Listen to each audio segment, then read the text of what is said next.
Welcome to Breezy Bellow Field, the home of the third-ranked Tufts Jumbos, who come in hosting the undefeated Bates Bobcats. Bates, ranked second in all of Division III, come in with an undefeated record at 10-0 and 7-0 in NESCAC play off a 15-12 win against Middlebury. Meanwhile, the Jumbos suffered the first loss of their season on Saturday as they lost 21-15 at Amherst. We're underway here. These teams with quite the rivalry brewing in the last couple of years. In 2015, Bates won here at Bellow Field 12-8 over the Jumbos, who went on to win the national title. Tufts defeated Bates in the NCAA tournament that year as Bates wins the faceoff and they'll settle into their offense. Last year, of course, Tufts went down at Bates 19-18 in a double overtime thriller as Matt Lastawa carries around X. And he passes off to Andrew Melvin. Melvin guarded by Lansdale. And Melvin pulls it out. Melvin, a senior attackman out of Medfield, Mass. He is third on the Bobcats in scoring with 17 goals and 17 assists coming into tonight. And now it's into the hands of Charlie Fay, the leading scorer for the Bobcats. He's got 35 goals on the year, rolls around, shoots. That one's wide. And Bates wins the chase. So it's Melvin, guarded by Lansdale.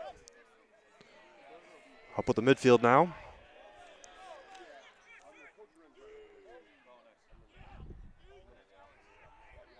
Up with Weber. Kyle Weber, guarded by number 5, Luke Kurtz. Swings it around on a little wheel play.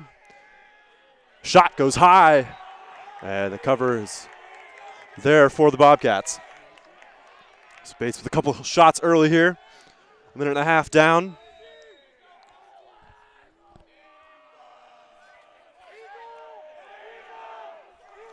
Jake Walsh, the ball carrier now. And that's saved by Schmerler. And the rebound's loose and picked out by Bates. That was Fay coming up with the rebound as the shot goes over the cage. That one by Weber. And the first shot there was by Lastawa. So Bates, one of the smallest guys out on the field.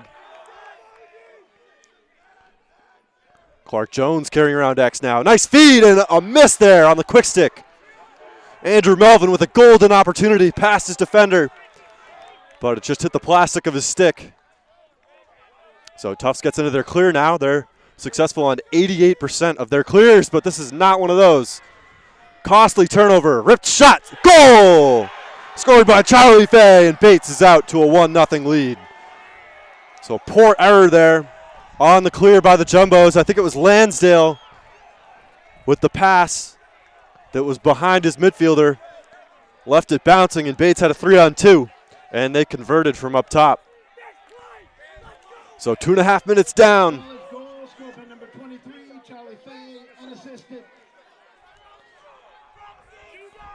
And Charlie Fay certainly is big. He's listed at 6'4", and he's clearly the biggest guy on that end of the field right now. So we're back at the X. It's Holland and Francis going at it. And Francis flicks it back to his LSM. That's Jack O'Brien winning the ground ball. So Bates with a score and a possession, but a great job there by Tyler Olney coming over half. And the Jumbos come up with the ground ball. That's Mike Matson. He loses it. And it's back in Bates' possession. Certainly a cold night out there, and we're getting some turnovers already.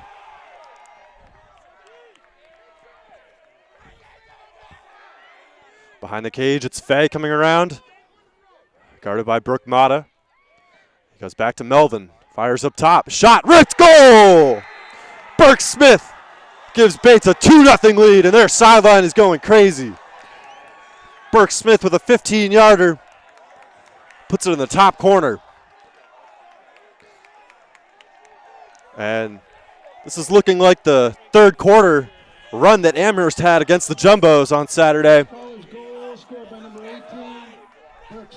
And in that game, the Jumbos lost the face-off battles. They only won 17 out of 40. And so far tonight, they're 0 for 2. So Holland in desperate need of a win here. Tufts with no possessions yet for their second highest scoring offense in the nation. Expect a lot of goals tonight here. Tufts averaging over 17 a game. That's second in all of Division III as Carbone comes up with the ground ball and gets it to Murphy. Bates, meanwhile, they're the fifth highest scoring offense in all of Division III. They score over 16 goals per game.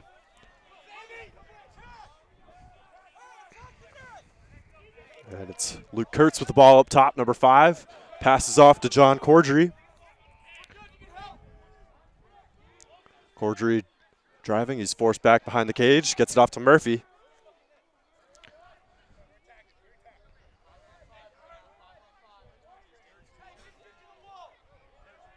And Holland, the faceoff guy, staying at midfield, so keeping it 5-on-5. And Matson rips a shot low. Goal! So the 5-on-5 tactic working for the Jumbos as Matson rips his classic low shot. And he puts that one past Mitchell Drake, the sophomore goalie. And we've already got a battle on our hands.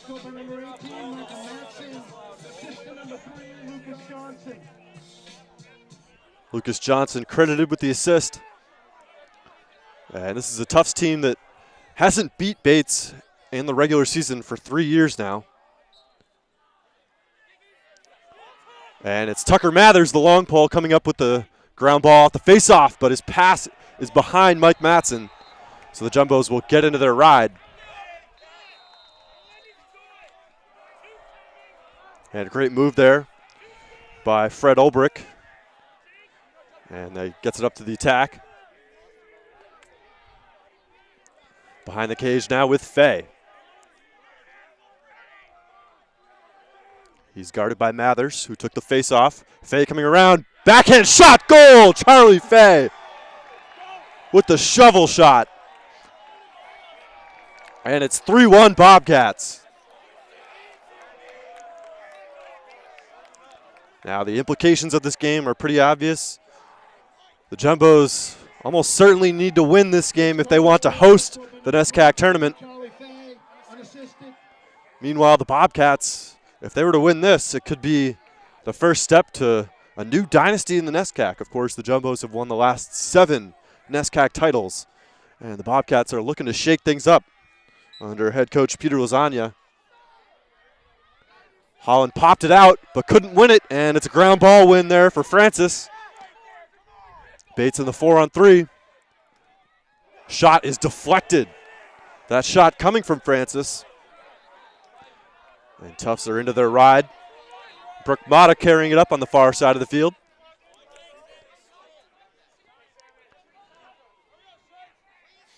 And, of course, with the loss in overtime, the Salisbury Seagulls picked up their first loss of the year. Bates actually tied with Salisbury on first place votes in the polls yesterday, but they came up just short and are ranked number 2. Richmond carrying the ball. Oh, no, that's Cordry carrying the ball, and he has it dispossessed. Ball still loose. Lucas Johnson finding the ground ball. Tufts, meanwhile, one could assume they might have taken over the number 1 ranking as Murphy comes around the crease and scores top left. Bates advantage cut to 1 goal. And the Jumbos really got dominated in the second half against Amherst on Saturday. Amherst ended the third quarter with a 5-0 run and ended the fourth quarter with a 5-0 run as well. Jumbos had a significant 4-goal lead in that one. And one of the stories there, of course, the Jumbos use a 2-goalie system with Schmerler and Trieber. Schmerler was on fire in the first half, but Trieber could not seem to find his rhythm in the second, and Amherst kept winning faceoffs and scoring. And we got a push called, or a hold called on Holland, so it'll be Bates' ball off the faceoff.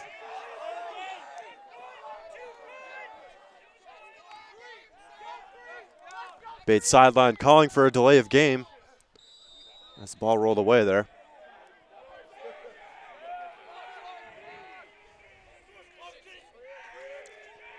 And carrying it now is Clark Jones, the attackman. Move it around, shot, that's wide. Shot by Melvin. I got to face some of his shots back in high school.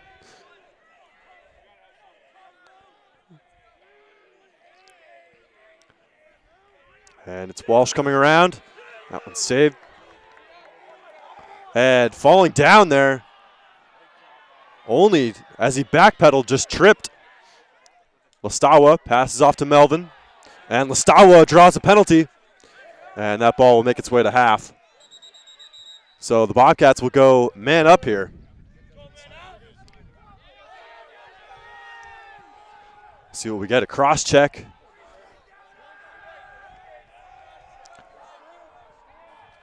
This one called on Connor Lansdale. So Bates will get a minute of 6-on-5 action here.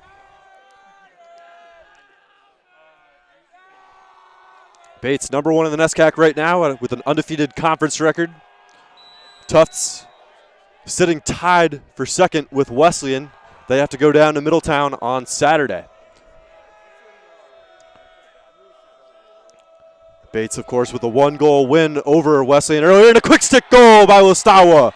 Excellent movement around the perimeter by the Bobcats. And they make Tufts pay on the man up.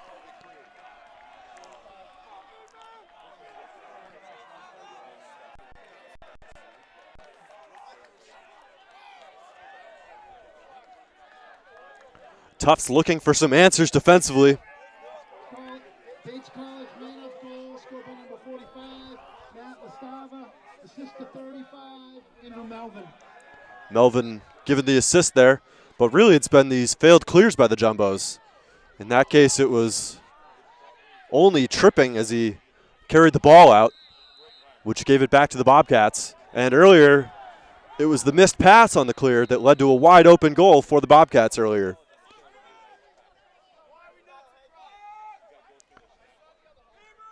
Murphy carrying it around the crease. He's going one-on-one with Olbrich. Johnson up top now.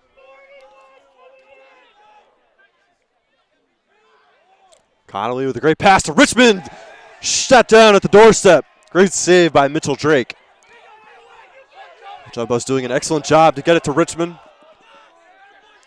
Richmond's a pure goal scorer as the Bobcats draw another flag for a slash.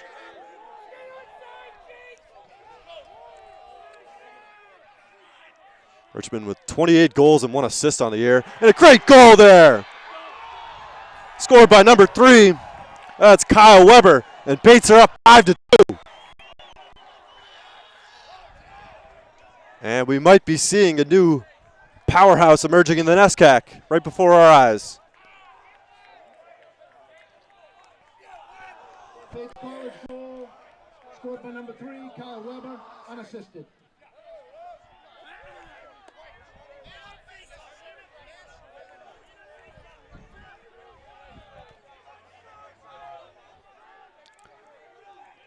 So the penalty will stick. It is Tucker Mathers called for, I believe, a slash. So Bates with the man-up face-off here.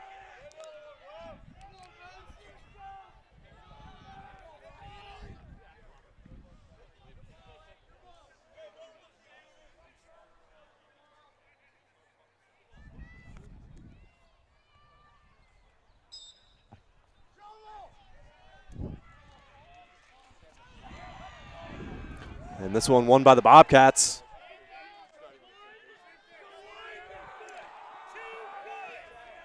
And that one was taken by Stuart Stockdale, number 15 for the Jumbos.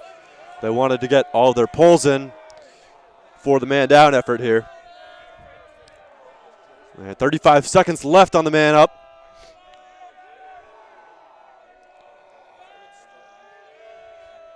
And it's Weber on the crease right now. He comes out. Shot ripped. Goal!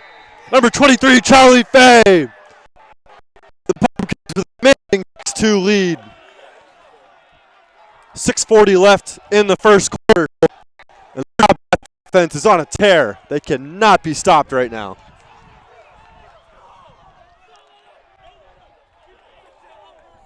Bates College, man up goal, scored by number 23, Charlie Fay. Assistant number 16, Jake Walsh. Jake Walsh giving the assist on that one. And Bates can continue their momentum with another face-off win here. But it's popped out.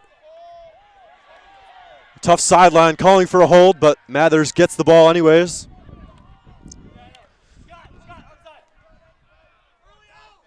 And Bates on quite the run right now.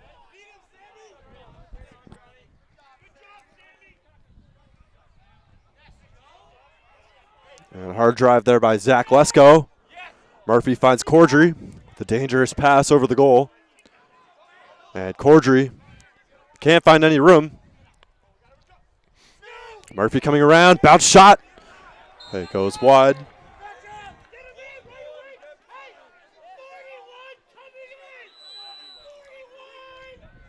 Connolly coming on now, the sophomore.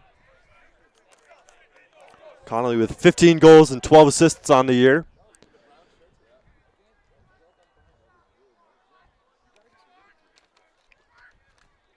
And Bates sending early help on the slide. They find Richmond right in the crease. Pass from Connolly, and the Tufts Jumbos answer. As we were saying earlier, Richmond with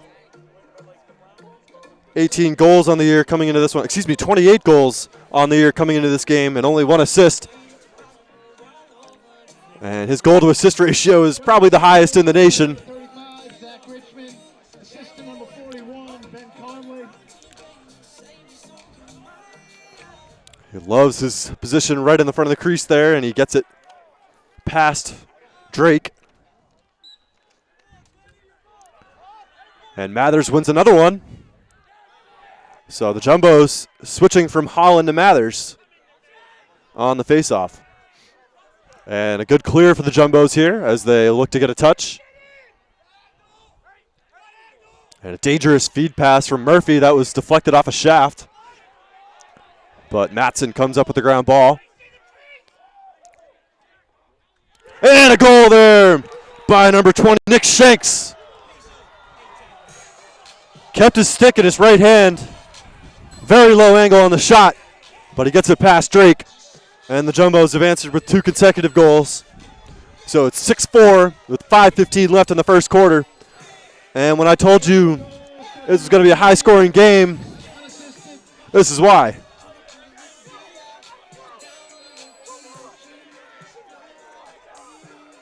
So Shanks, the freshman out of California, doing his part for the Jumbos here. Mathers winning another one. But he's checked hard from behind. Bates winning that ball. Excellent check, Eli Cooper.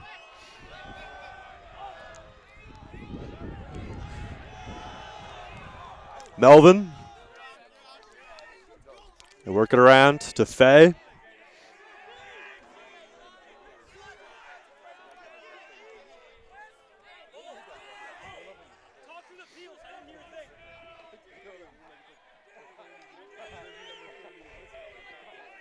Up now with Andrew Small. And Lastava, his shot was saved. And Schmerler wins the race. So Tufts gaining a little momentum now. It's Jake Geppert on the clear. Nice roll, but he falls. And is hacked from behind. That could have been a slash.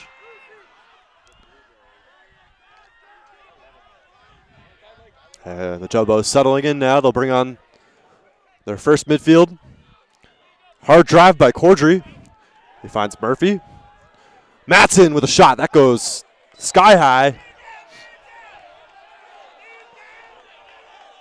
And flag on the play.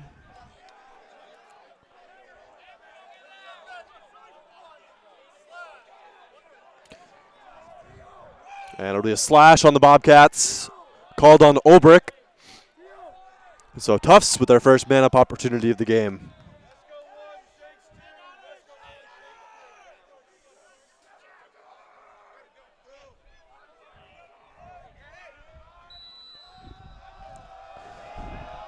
Connolly behind the net. And you're hearing the Bates bench there.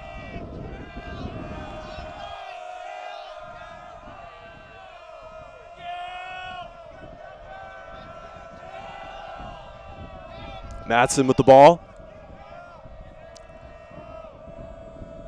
Murphy up top.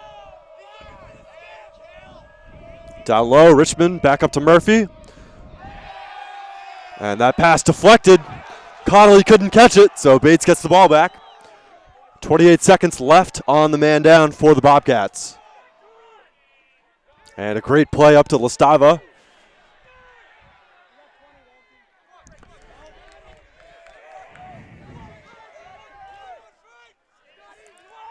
Melvin coming around, shot, goal! Man down!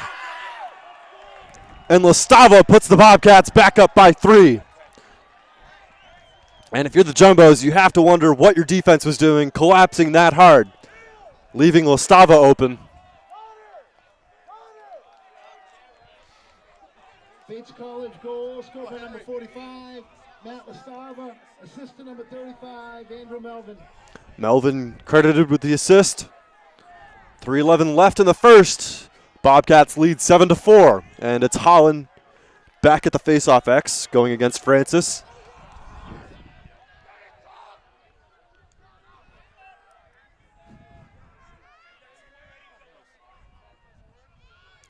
Bates still man down for 10 more seconds. And Francis gets the win to himself. And the penalty releases, and Bates are at full strength on offense. Over with Kyle Weber. And ground ball scooped up by Walsh. And Faye's got a short stick.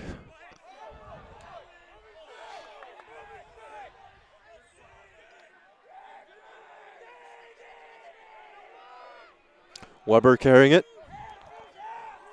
Guarded by Brooke Mata.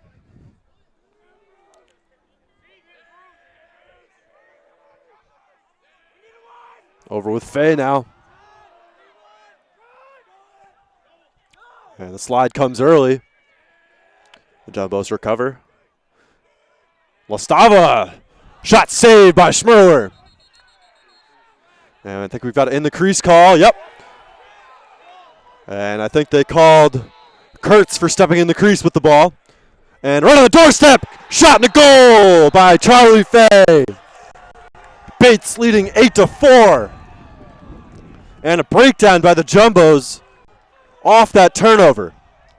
Kurtz called for in the crease as he was trying to get the ball to Schmerler. And Bates catching them off guard. Bates College goal, scored by number 23, Charlie Faye, assist to number 13, Clark Jones. Clark Jones credited with the assist. Faye was left wide open on the crease.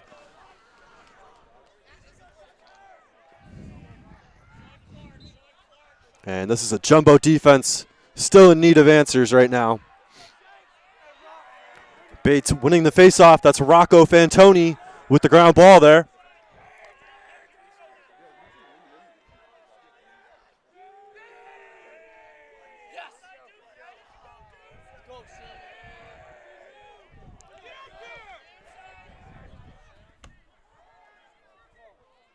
Faye behind the cage, guarded by Brooke Mata. Some hard checks there by Brooke Mata on Faye's bottom hand. Melvin sends it way up top. Back to Faye. Shot, goal! Charlie Faye! Acting like the NESCAC Player of the Year.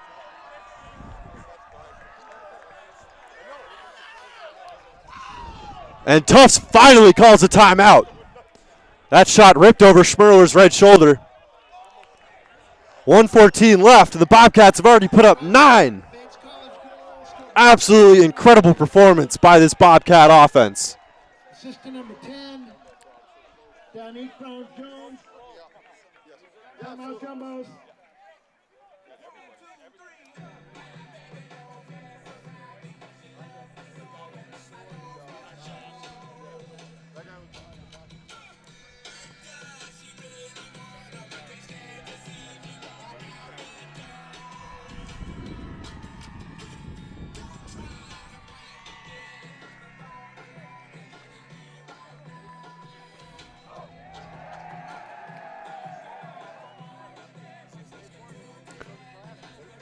And a little look at the stats right now.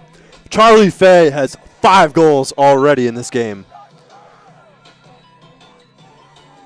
And some other stats, Lastava with 2 goals, and Andrew Melvin with a hat trick of assists. On the Jumbo's end, it's 4 different goal scorers, Matson, Shanks, Murphy, and Richmond. But overall, it is just absolute dominance by the Bobcats right now. We'll look at some of the team stats. Bates have won 7 of the 13 faceoffs. But really, it's the shots on goal category. Bobcats with 13 out of their 17 shots. The Jumbos, meanwhile, with only 5 shots on goal on 7 shots total. So some credit to the Bates defense as well. I know 4 goals is a lot for only 1 quarter, but Bates sending early slides has really prevented Tufts from getting outside shots. And the faceoff won by the Bobcats again. That's Burke Smith carrying the ball. Rips a shot, saved by Schmerler. Excellent low save there by the sophomore.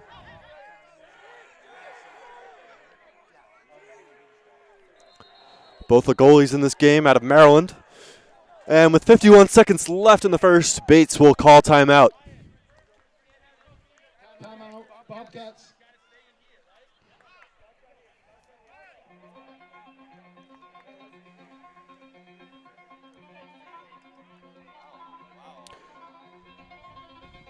And around the NESCAC, RPI beating Williams right now at the start of the 4th quarter. And Wesleyan with a 12-9 win over Skidmore in non-conference action.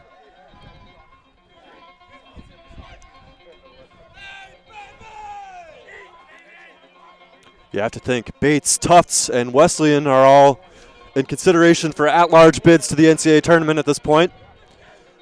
3 teams with pretty solid chances no matter how the rest of the season goes. And the Jumbos, their loss against Amherst was the first of a 4-game gauntlet at the end of their schedule. At Amherst, followed by hosting undefeated Bates, and then they go at Wesleyan, who only have 1 loss, and then they go at Bowdoin to end the season. Bates, meanwhile, got some of their harder games out earlier, with a win against Wesleyan coming back in early March. Shot and saved by Schmerler.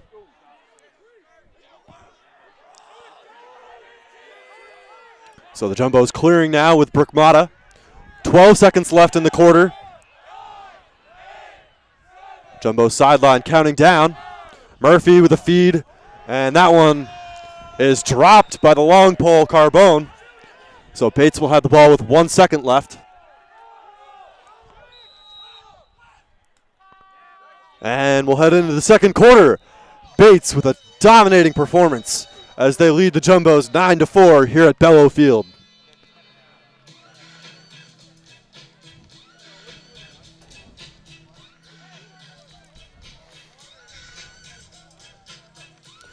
And this is certainly a Bobcat team with a lot of experience, led by seniors like Fay and Melvin, Olbrich on the defensive end. But you also see some youth in their squad. Of course, Lastava with 2 goals so far, only a freshman. Meanwhile, their goalie, Mitchell Drake, is only a sophomore, so they'll certainly miss some of these players next year, but it looks like they're building a program that's going to last. And we'll switch ends here. It'll be Mathers taking the face-off for the Jumbos. And he's got Kurtz and Lesko on his wings.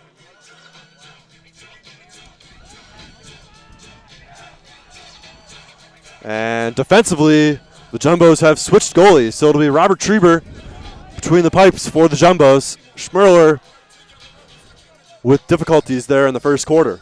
Of course, it was Schmerler who kept the Jumbos in the game against Amherst. He saved right around 70% of the shots he saw in the first half. And it was actually Trieber who struggled in that game for the Jumbos, so he'll take over for the second quarter.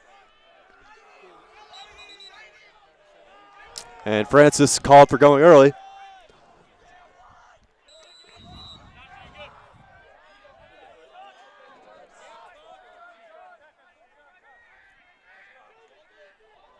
Lesko gets it off to Cordry with difficulty.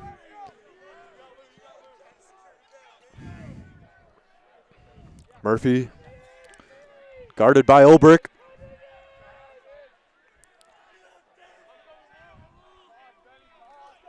Johnson up top.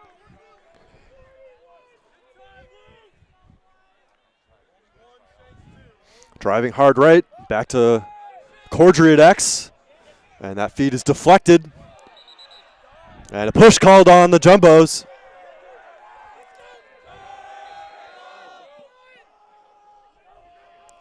Bates into their clear now.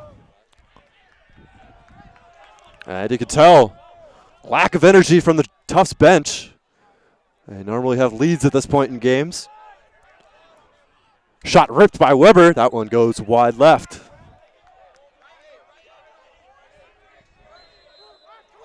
Fay.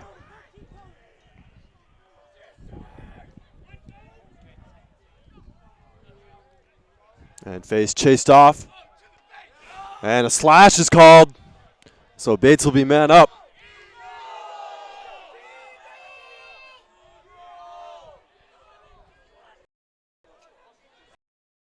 Walsh. And that feed is intercepted by Olney. So it'll be Tyler Carbone called for a slash.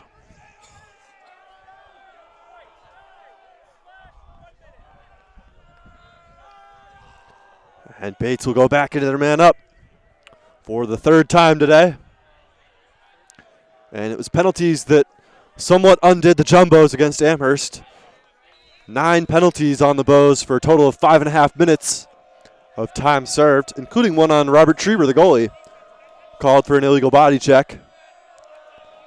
So penalties again factoring into the outcome.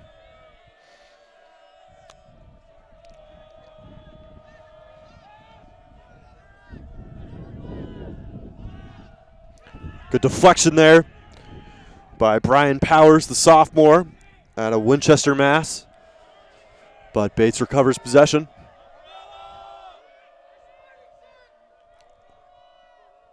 Over to Lastava, shot, goal! Lastava with his own trick. And the Bobcats are double digits.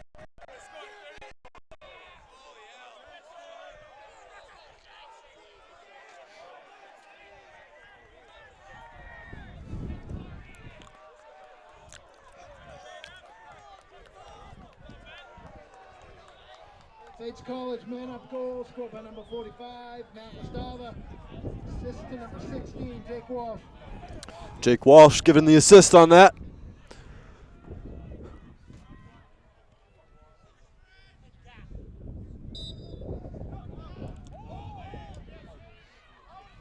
And a good ground ball pickup by Rocco Fantoni.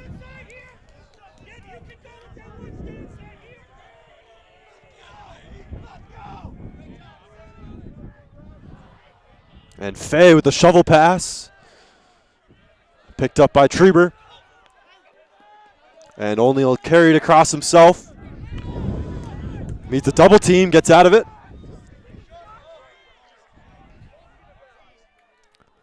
Shanks gets it off. Shot. Saved. And that'll go out on the Bates sideline. Mike Matson winning the chase. Cordry now, down to Matson. Murphy coming around.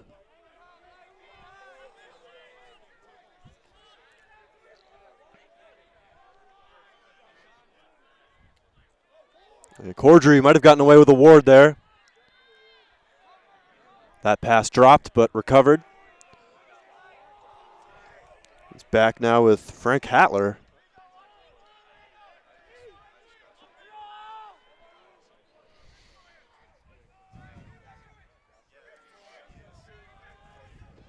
And that one picked off. Bates in a fast break. That was Scott Baber.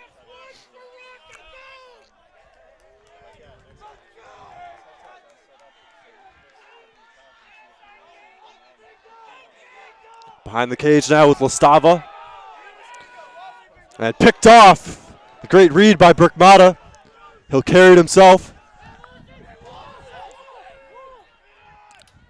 Burkmata drawing a double team, drops the ball. And we got a scrum here. It'll be picked up, it looks, by Murphy.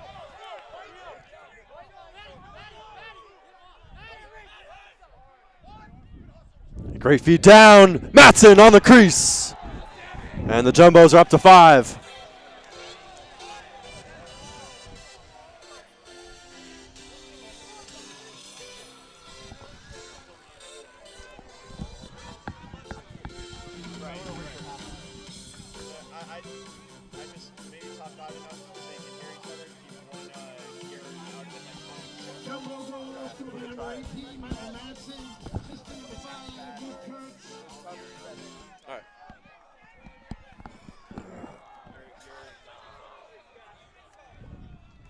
And I'm joined now by my color commentator, Alex Broder. He had a class, so he couldn't come to the first quarter. You missed quite a few goals in that one. I was going to say, it's a high-scoring first quarter here. And Bates coming off the face-off win. It's with Melvin now.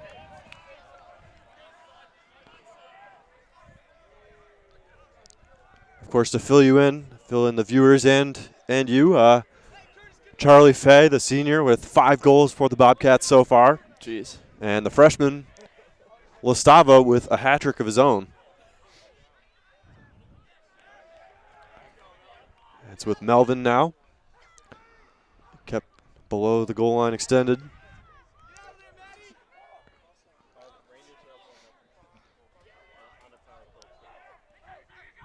It's with Danique Brown-Jones now. Avoids the check, and that shot goes high. Tufts is in a man set now. As I was walking over here, they were playing zone at the end of the first quarter. Mixing up a little bit.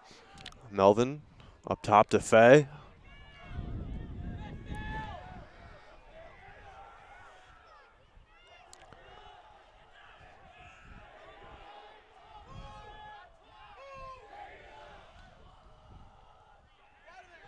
Fay coming around. Shut off by Lansdale. Brown-Jones driving. Pressure by Mathers. So Brown-Jones coming from X.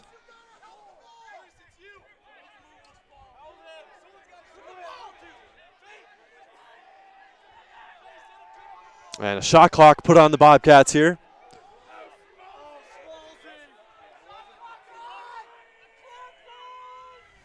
.20 left on the shot clock, and that one goes wide. That shot by Andrew Small coming around. That won't count as a shot on the shot clock, though. It didn't hit the net. Now the ball must hit the goalie or the goal, and Lastava with his 4th goal of the game. Bates 11, Tufts 5. And the shot clock doing no harm to this Bobcats offense as they continue their run here on Bellow Field with the lights coming on. Bates College goal, scored by number 45, Matt Lastava. Assistant number 35, Andrew Melvin. Melvin with another assist. I think that's his 4th on the day. Seems to be a common thing that's been happening in the first quarter. Yeah, it's going to be a pair they're going to have to sort of break down and keep separate. Two sides got to be quick. So Francis and Holland. Holland winning it back. And might have been held there. So it's Francis coming up with the ground ball. Oh, he's going to go right to the net here. And with a pass midair, probably ill-advised. So it'll be jumbo ball. Oh, Only loses it. He was checked by Fay, but he gets a pass off. As Francis comes off, his coach tells him, shoot that. And he had a wide open look on goal. Looking for the assist, however. Hattler with the ball. And he's guarded by number 50, Frank Spitz, freshman defender.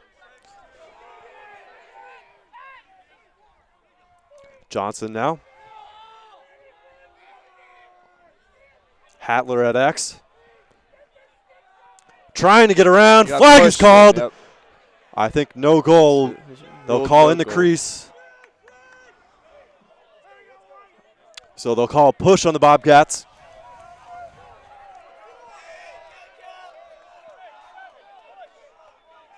Hatler really working in close there on the crease.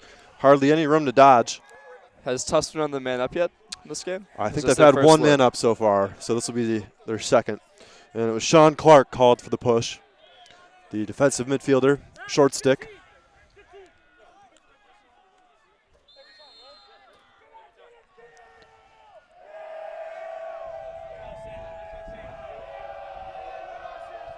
Skip pass. And a great Quick feed! goal. Matson, I believe that was Richmond with the goal. Oh, junior. But a great man-up goal by the Jumbos within the first 10 seconds. Oh, excuse me, Matson is a senior, so senior to senior on that one. As Matson finds Richmond. Scored by number 35, Zach Richmond. Assistant number 18, Michael Matson.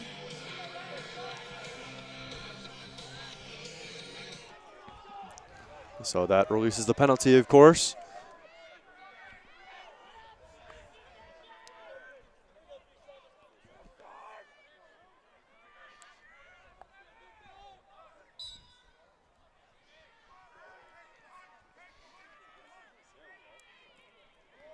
There's a face-off win. Holland wins it over to Shanks. Murphy, guarded by Olbrich. And Olbrich doing a great job of denying.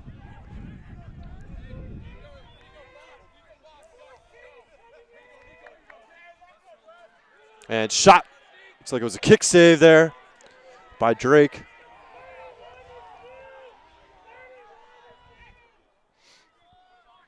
Matson.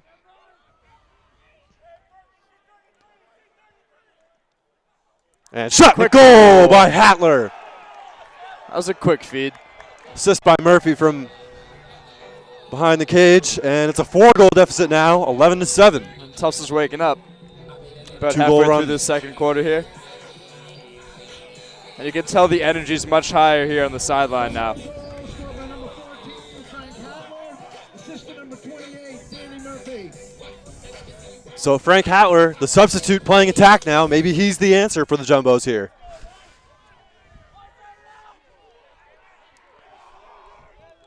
And something to note, in the games where the Jumbos lost to the Bobcats in the last couple of years, Charlie Fay went for 6 goals last year, including the second That's a overtime goal. game winner.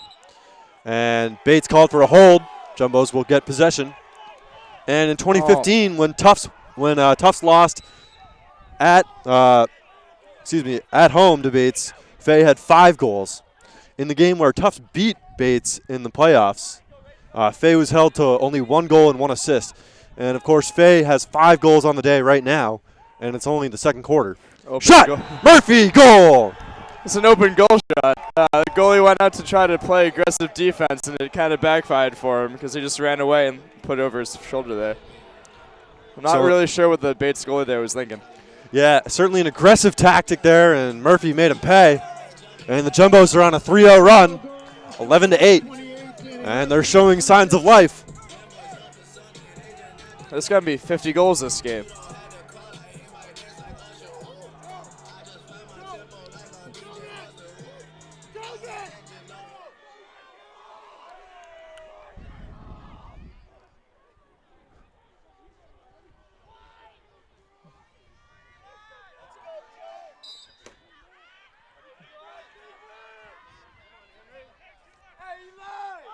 And it's Eli Cooper taking the face-off for the Bobcats. Wins it back to his defense, and a great flick back to the goalie. It's a bold strategy. Bates with a fast break now. And they settle in as Mathers recovers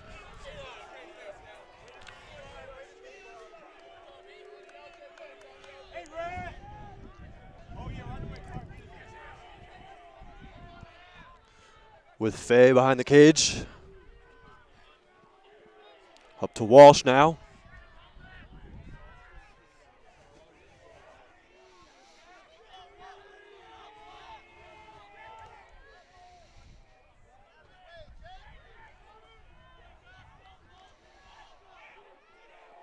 Lastava. And he's got a short stick matchup.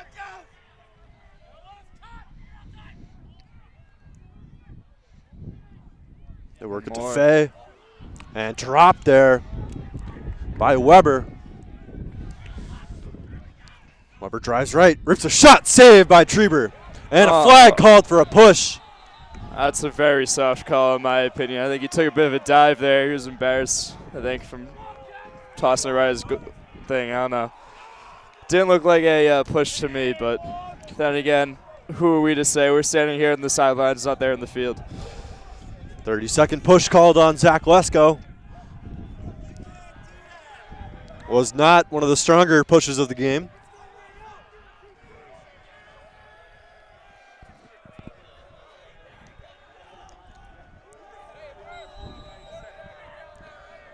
So Bates with yet another man-up opportunity. I think that's the 4th penalty now on the Jumbos.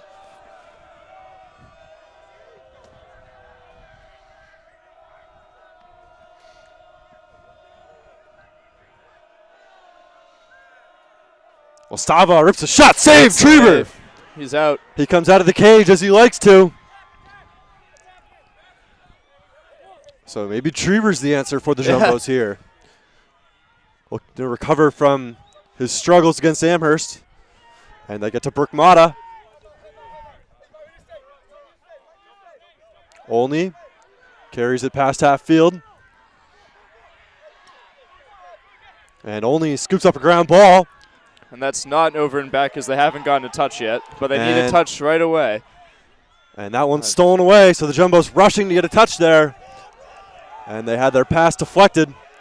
And a big hit at midfield. Flag called. It looked legal.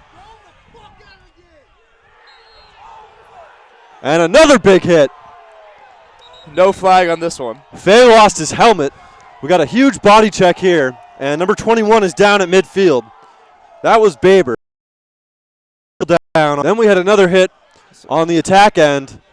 Fay lost his helmet. He's still talking with the ref. No foul was called there, but I'm assuming there'll be. Upset about that, but I mean, when you're taking a shot, you're anything but defenseless. You know.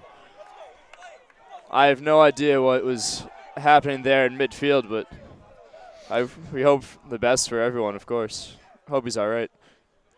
And the trainer's out there. Temper's certainly flaring here.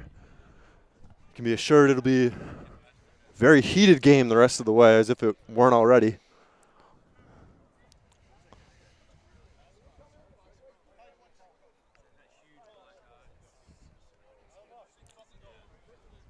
And Baber, the man down. He's actually nice enough to help me with pronunciations before the game, so. So it'll be a 2-minute locked-in penalty. They're saying contact to the head here.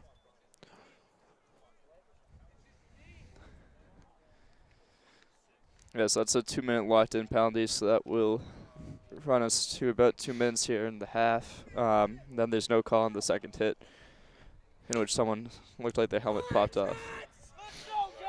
And this could be the pivotal moment in the game. Bates with a 3-goal advantage with 4 minutes left in the half. And they'll have 2 full minutes to go to work on man up.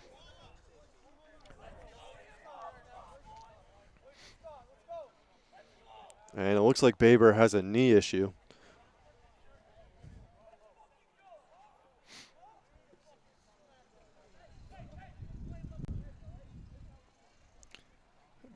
Can hear the Bates coach trying to get the attention of his players and try to relax everybody, keep their heads under control.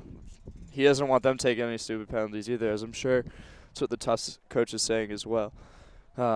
These chippy games can often lead to injuries and unnecessary penalties and just doesn't often look good. So I'm sure that while emotions are high, they're going to try to keep things as under control as they can. Otherwise, when it comes up to the guys in black and white to try to figure that out. And a tough sight to see. Baber still in pain. They've brought a it's like a John Deere cart over to potentially cart him off. We're gonna see. We don't know. We hope. He's got his helmet off here.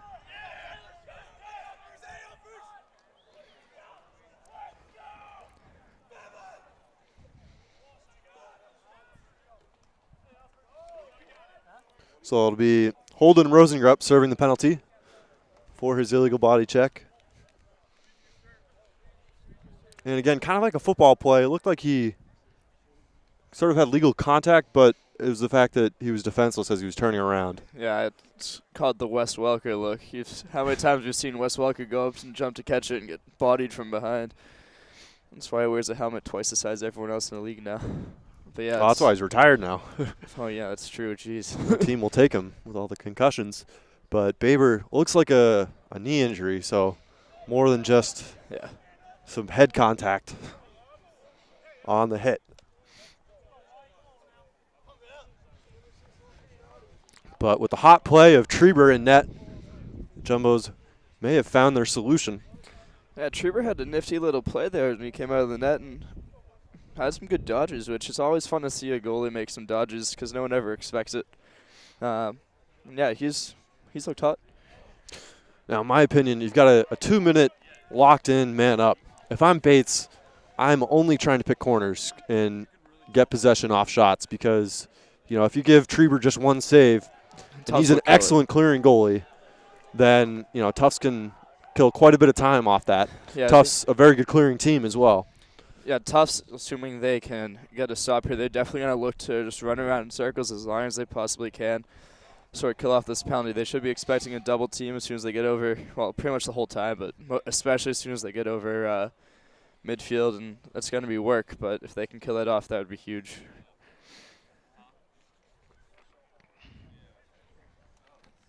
And Baber's still down. He is conscious. He's all fine in that regard. Got his head up, but still looks like a major looks like knee something injury. With his leg here. Several trainers surrounding him.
Should Bates win this game, they'd have the inside track at hosting the NESCAC tournament. Of course, the top 4 seeds will host the quarterfinal games, and the highest remaining team after the first weekend will host the semis and the finals. And it's been at Tufts quite a few times, yeah. Amherst had it a couple of years ago, but Tufts went out and walloped the now Mammoths in the final there. Of course, Amherst adopting that new mascot, the Mammoths. Pretty original, going with a tusked animal. Yeah, we've already determined how that usually plays out for teams. We saw that on Saturday. Of course, referring to the Tufts Jumbo's women's team beating the Amherst Mammoths. We noted that elephants evolved from mammoths, and mammoths became extinct because they couldn't adapt. But we've got a matchup of Jumbos and Bobcats here. Bobcats a different animal entirely. I actually got into both schools, but I figured, elephant, bigger, I should probably go there. I'm sure you also weren't thrilled about the cold up in Maine. Yeah, it was that. Well, I like Maine as a state. Great state. A lot of family in town. It's the only other state that celebrates Patriots Day. Yeah. So both these teams coming off a day off. I'm sure they were working hard yesterday, though. Now, I mean, Bates, very nice campus, quaint. They didn't have an engineering program, so I came here for that. But they only had one dining hall. Really? I was kind of disappointed. I mean, we only have 2. Yeah, but like 2 is more than 1. That is true. Additionally, one thing going for Bates, actually, is they have an enormous wall of cereal in their dining hall, which I am a huge cereal guy, so I'm actually kind of surprised I didn't go there for that. They had at least like 40 different types of cereal. Wow. Tufts is somewhat lacking in the cereal department. Tufts breakfasts do need some work. My uncle actually works with DeWick. He's one of the top guys in DeWick, so he's been working there his whole life. And, yeah, I harassed him about breakfast, but I thank him a lot for dinners because we're pretty lucky to have some good food. Indeed. It looks like they've got a jacket on him now. And he's setting up, which is promising.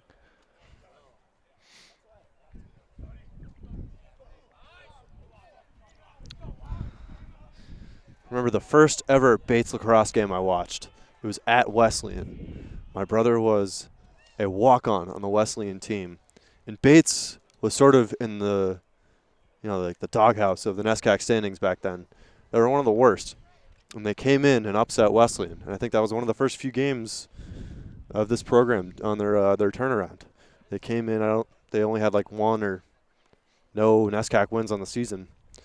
And they upset ranked Wesleyan. And at that point, I thought, hey, that Bates team, they've got something going for them. They had some young talent. And that was, I think, maybe 4 or 5 years ago. And look where they are today. They make the NCAA tournament 2 years ago. Currently Of course, they ranked second in the country. Yeah, of course, they lost here on Bello against the Jumbos 2 years ago. But they're back now. And if you're just joining us here on JumboCast, I'm Matt Macy-Phelps with Alex Broder.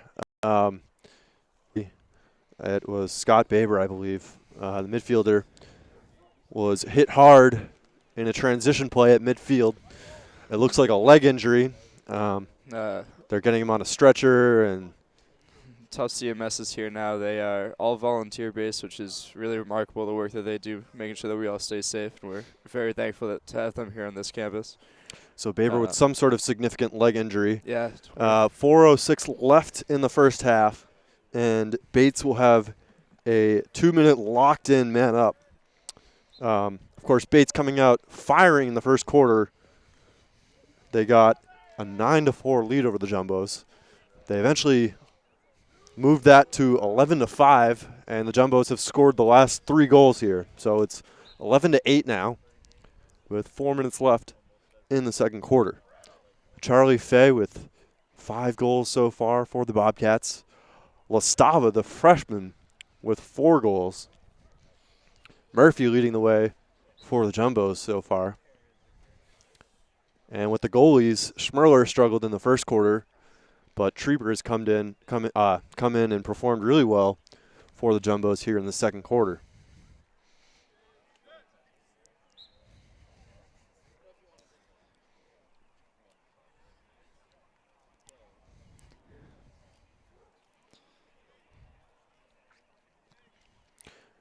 So, yeah, it's Mattson and Murphy, both with 2 goals and 1 assist each for the Jumbos so far.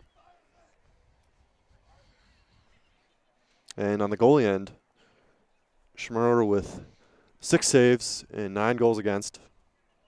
Trieber with 2 goals and 2 saves. And for the Bobcats, Drake with only 2 saves so far in this game. And he's given up 8. And some players getting the chills here, feeling the bellow breeze. It's always 15 degrees colder than what it actually is. And with this extended injury, everyone's trying in any way to keep warm. I know my mom's watching. If she could come up and bring me some hot food, that would be great. Yeah, I doubt that you're watching, but you only live 15 minutes away. So yeah, something nice and warm would be a nice touch here. Oh, and one of the people here on the sideline has discovered a broadcast of the Celtics through a window at a nearby house, and I will probably be watching that for the rest of the game. Don't worry, I'll commentate on the lacrosse game that's going on. We've got a nice widescreen TV. If we could shift one of the cameras here and get a look. We've got the Celtics broadcast, and it's in a commercial now. Oh, nope, still on the game coverage. Of course, the Celtics down 1-0 in the series against the Chicago Bulls. Celtics, the 1 seed, one of the worst 1 seeds ever. I'll admit that as a Celtics fan. Only 53 wins in the regular season. But because rest is the new fad in the NBA, the Cavaliers dropped to the 2 seed, and the Celtics now have to play the Bulls. Of course, Jimmy Butler went off in the second half, and the Celtics are now down 1-0. There it goes. Wait, you guys can hear each other in the headset? Because Bridget turned it around. Baber getting some chance from his sideline there. Don't know what the nature of the injury is, but it must be pretty severe. And of course, we wish him the quickest and speediest recovery as possible. And we do wish him the best as he's getting helped off the field here. Yeah, Baber, the senior midfielder out of Pound Ridge, New York. You have to feel for him. It's probably his last ever game, considering how late it is in the season and how significant of an injury this is. But it could be one of the best games of his career if Bates pull out this win. Of course, number 2 Bates, number 3 Tufts. This being the most hyped lacrosse game of the NESCAC season. Second to that will be when Tufts goes down to Wesleyan this weekend. Wesleyan with only 1 loss in the conference, coming to Bates. And Tufts at Wesleyan actually has a story to it. I was choosing between Tufts, Bates, and Wesleyan. Throw them in there too. The rest of my family went to Wesleyan. My brother was there at the time. It was actually 4 years ago, almost to the day. I was at Wesleyan, and Tufts had just come off the marathon bombing, so they had missed some practices. And I said, okay, I'll go to whoever wins the game. So whoever wins the game, I'll go to that school. And, of course, Wesleyan won the game, but in my heart I knew I wanted to go to Tufts. Wesleyan won by 1 goal. They had a huge run in the second half, and I just felt really bad that I wouldn't carry through on that. So NESCAC lacrosse, it is life. They've got him up off the field now, or off the ground now, and they're going to start to carry him off, and we wish him the very best of luck. Baber getting a huge round of applause, gives the thumbs up to the crowd, and you have to hope for a speedy recovery to him. So we wish him nothing but the best. And we're about to resume play here once we get the medical vehicles off the field. So you have to figure Bates will come out with some energy here playing for their fallen midfielder. And they've got 2 minutes of locked-in man up.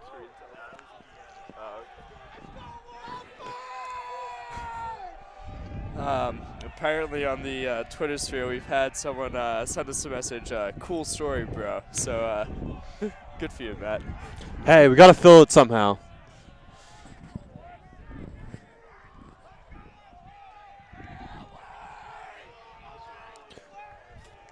So, after a lengthy delay.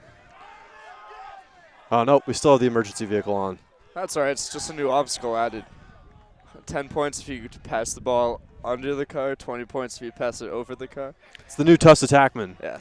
They weren't scoring enough goals. I mean, I'd be scared of that. I think I wouldn't get in the way of that shot.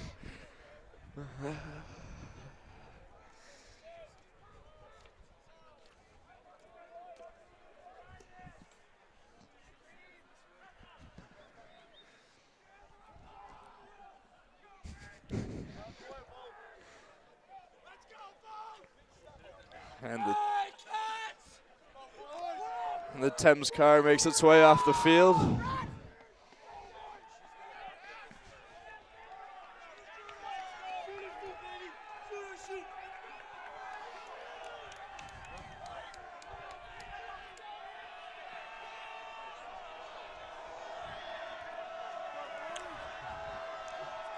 So here we are.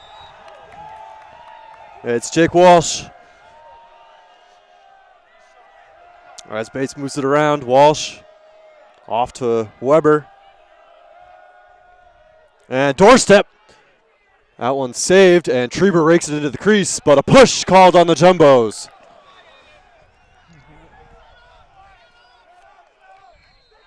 Stava. That's the exact thing that the Jumbos want to see, though, is a little shot like that doesn't really go anywhere. Stava with the skip It's a pass up to huge Weber. skip pass. Walsh pulls it back out. Stava now shoots. Wow. Saved by Trieber. What a save. The Trieber getting onto the ground. And with 1:20 left in the penalty, the Jumbos will look to kill here. Oh, my God. And drop there. So it'll be number 26, Zach Lesko, carrying it up for the Jumbos.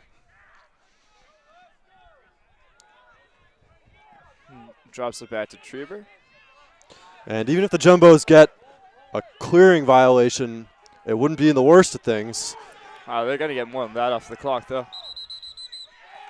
Yep, and they're called for, oh no, Jumbos take a timeout. So 52 seconds left on the penalty. And the Jumbos have a chance to clear here. Bates arguing with the ref, saying they weren't in the box. Timeout, Tufts.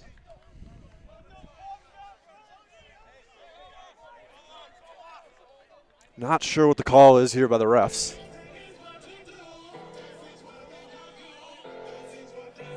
There was discussion as to whether or not the Tufts got a touch.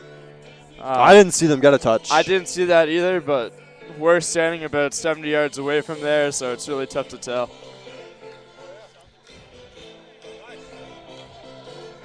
Tufts is halfway through that 2-minute penalty, and they've performed pretty well. It was an amazing save by Trieber. I don't know if we happen to get a replay of that or not, but I sure hope we did, because that was pretty.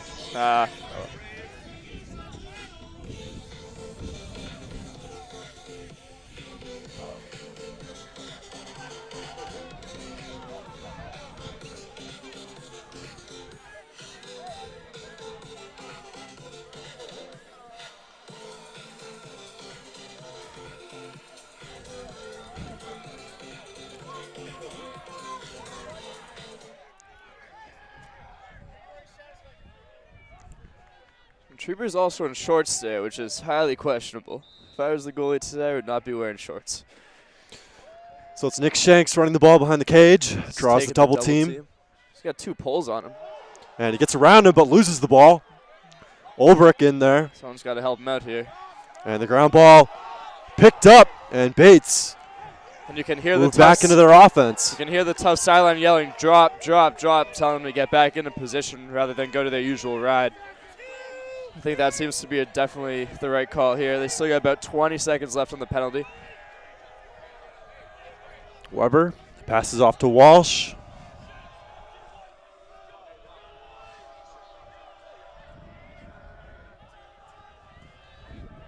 Mostava, great feed, shot, save, kick save by Trieber. And the penalty has been killed. That's a huge, wow. Diving catch there. And the ball saved in bounds. Maybe a no push called on Bates. And it's Clark Jones coming up with a pass there. And a shot and a goal by Mostava. He's got 5. Extends the Bates lead to 4 here, but even still, 1 goal off a 2-minute locked-in penalty. We're okay with that one. So an excellent save by Trieber, but the Jumbos blow it on their clear again. And Bates taking advantage of the broken transition. And they lead 12-8. The effort was absolutely there. It was full extension layout trying to catch that. Just popped out a little bit. That led to the open ground ball. Holland and Francis at the X. Holland pops it out, but the ground ball is won by the Bobcats. Number 26, Jack O'Brien. That ball's on the back up off the ground.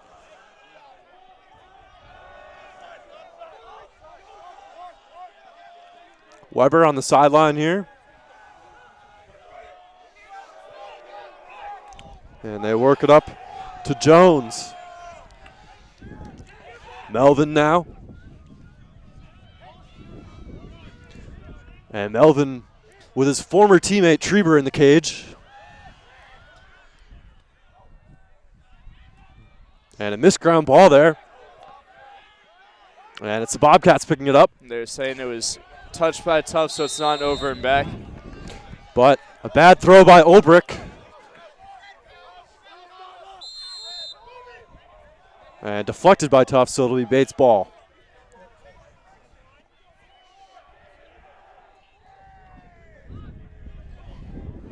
Hard drive by Weber, shot, goal! Kyle Weber extending Bates' lead, 13-8 with 47 seconds left in the half. And Coach Adolfo screaming at the ref here over a couple different calls.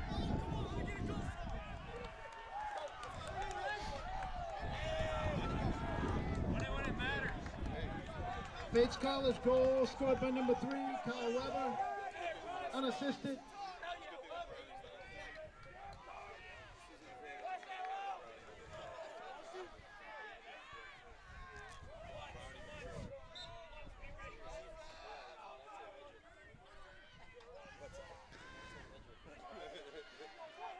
Holland and Francis still battling for it. They're both locked in.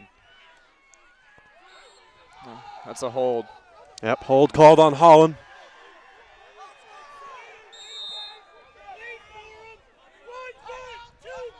And Bates calls timeout with 30 seconds left in the first half. Tufts cannot afford to give up a goal here. They want to hold this and keep that at a 5-goal margin for sure. Timeout, Bates. If they can hold it to an outside shot, though, I like Trieber's chances the way he's been playing today.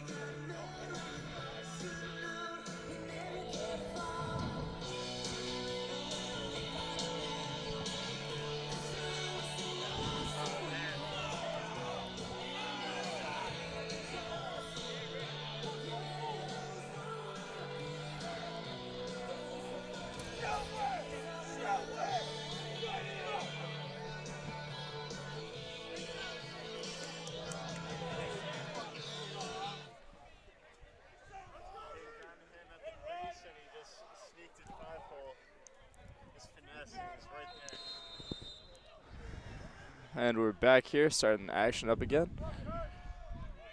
Jones with the ball. Over to Walsh. Weber rips a shot. Saved by Trieber. He'll run it out himself. And he gets a nice slash to the... And a flag is thrown from the far end. Huge. And Trieber gets it to the offense. And that pass was off the mark. But the Jumbos... With half a second left. So half a second left. They'll call the foul here. And it seems like Tufts will go into the second half with the man up. Will Tufts start with possession in the second half, assuming they don't lose the ball here in this half a second? Indeed, they will. So Fay called for the slash, minute penalty, and Jumbos will start the second half with the ball, but down 13-8. So high scoring here, especially in that first quarter. But Trieber has certainly turned it around in the cage for the Jumbos. You have to assume he'll get the second half duties here. You can't not start him here in the second half.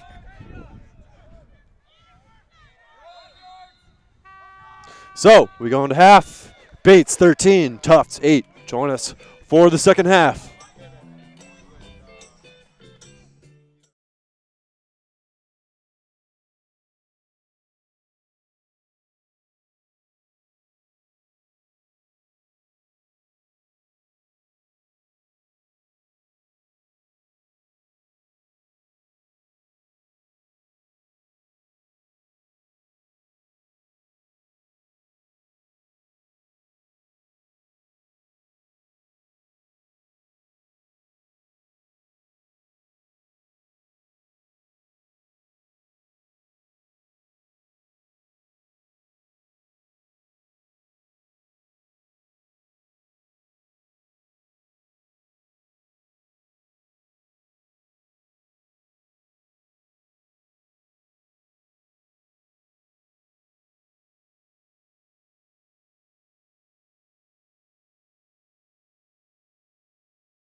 I have no idea. And welcome back. So Tufts scoring a man-up goal to start out the third quarter, and it's now 13-9. Bobcats still on top. Jumbo's in possession now. Of course, an eventful first half. Bates coming out to a 9-4 lead in the first quarter. There was a major injury to number 21, Scott Baber of the Bobcats. That took about 15 minutes. And Matson, or no, Murphy, I think, ripped that shot that went high.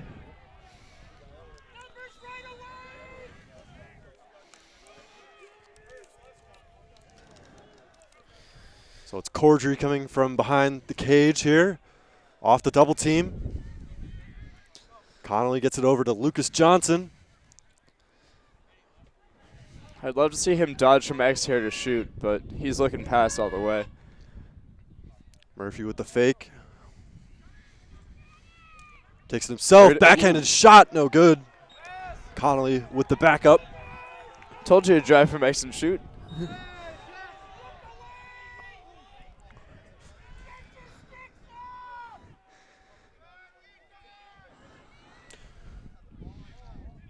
Cordry draws the slide.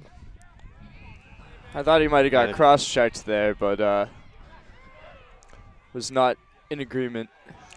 And thrown forward. Should be staying in goal here. And, a big hit. That is a Lastava taking a big hit there. Back up there by Fay. So Fay guarded by Burkmata now. Back to Melvin. Melvin with the inside roll, save. So Trieber saving it from his former teammate. Here. He's probably seen that in practice before. And Trieber still in on the offense. That's a pick.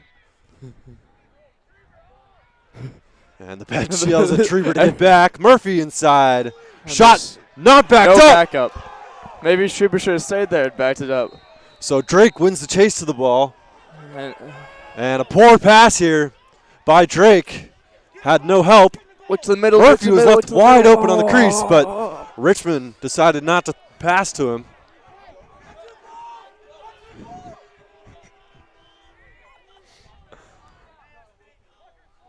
Johnson driving to his left. Shot. Save by Drake.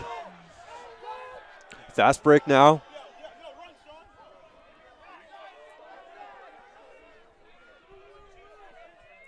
Lastava.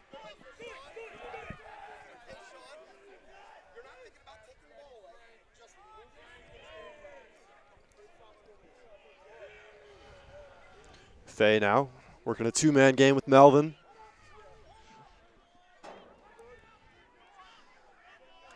Oh. Good job by Lansdale, but a slash is called on him. Yeah, it's going to be a hit to the helmet there. So Bates with a free possession now. It's Lastava. He's got Lucas Johnson covering him. Johnson more of an offensive midi. Lastava, hard cut to his right. Melvin swings it. Weber now. Walsh rips the shot. Goal! Jake Walsh puts Bates back up by 5.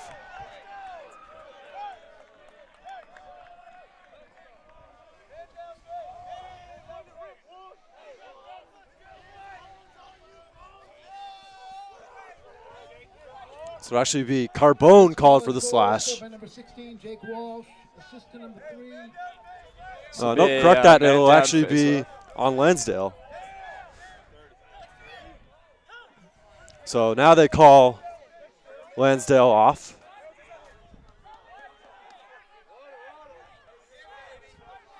So Lansdale with the 1-minute slash. Tufts will take a man-down face-off.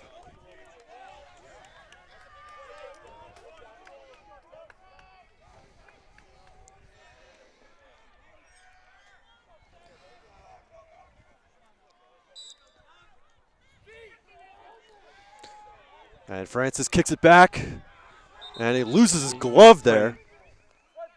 And that was Jack O'Brien with the ground ball, lost his glove. Bates with possession now, and they're into their man up. And a flag called on the Jumbos, another one. And it is the penalties that have been undoing the Jumbos tonight and on Saturday. Yeah, they're going to have to stay out of the box if they want to make up this deficit here. It was either a slash or an offside. I wasn't sure. I'm not sure what that call is going to be. I'm guessing it's got to be offside.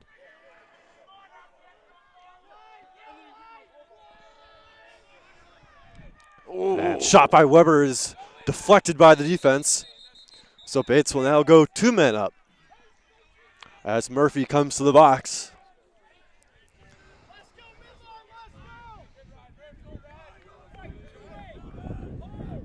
It'll actually be a hold. So a 30-second hold call on Murphy. So Bates will have 2 men up for 18 seconds and then 1 man up for 12 seconds after that.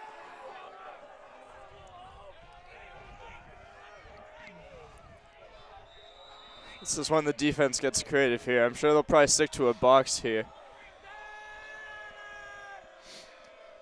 Yep. Weber up top, shot, goal! That'll release both penalties. And Bates leads 15-9.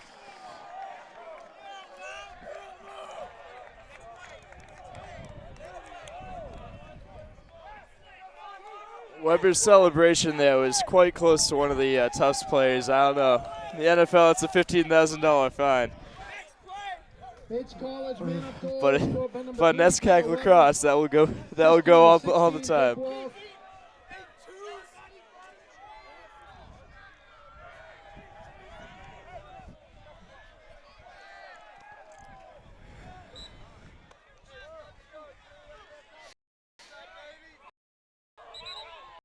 And Holland called for another hold.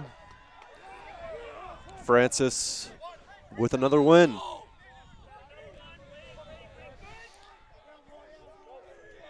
I don't know how many that is this half, but he has to be careful that he doesn't find himself into a penalty trouble for violations on faceoffs. Back with Fay at X now.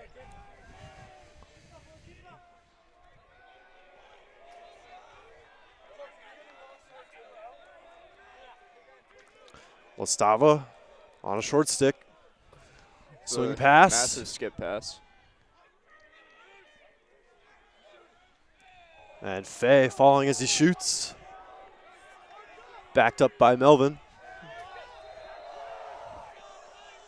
Melvin guarded by Lansdale, who's fresh off a slash penalty.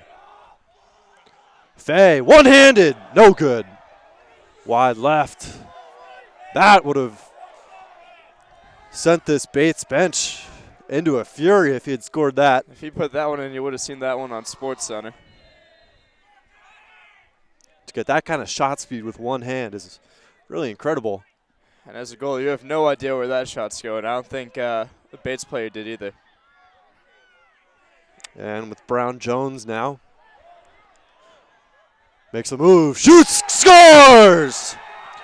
Danique Brown Jones sends the Bates bench into a frenzy.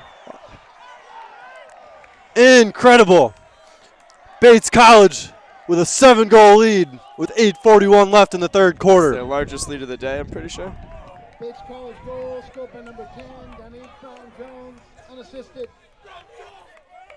Excellent move to get past his man. Then an easy step-down shot from about 12 yards. And you might be looking at the next NESCAC champions, and I don't think they're wearing blue and white.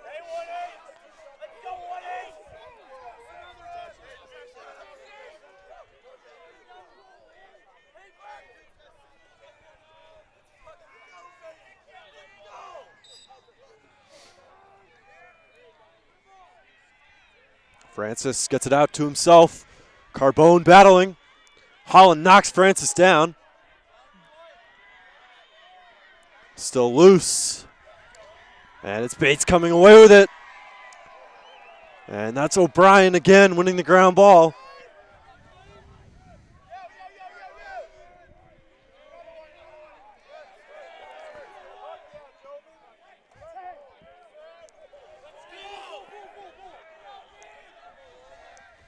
Bates settling in now. Tufts needs a stop here. It's absolutely imperative. Hard drive by Jones.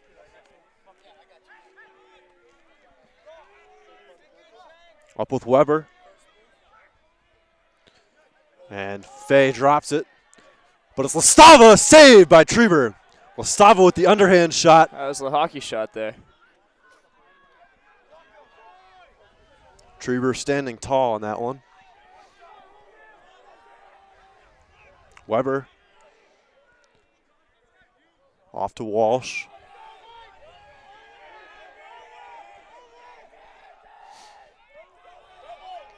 And a hard check coming down there from Lansdale. We've got a hold called on Bates. So a quick restart by the Jumbos. And they've already got a touch in the box. But an errant pass there. Could not find Saved, Matson. though. Poor job there by Nick Shanks. As the pass was behind Matson. But the Jumbos retain the ball. Murphy coming around, shoots and scores! Denny Murphy puts the Jumbos into double figures. And if the ball movement isn't working for the offense, sometimes it's just that Murphy curl around shot. It gets him going. And he doesn't need much of an angle. Yeah, I was just saying, I don't know how he put that one in. He was shooting from almost behind GLE there. Jumbo goal scored by number 28, Danny Murphy. Assistant number 14, Frank Hatler. Frank Hatler giving the assist there. So back to a 6-goal game. Bates still with the momentum here.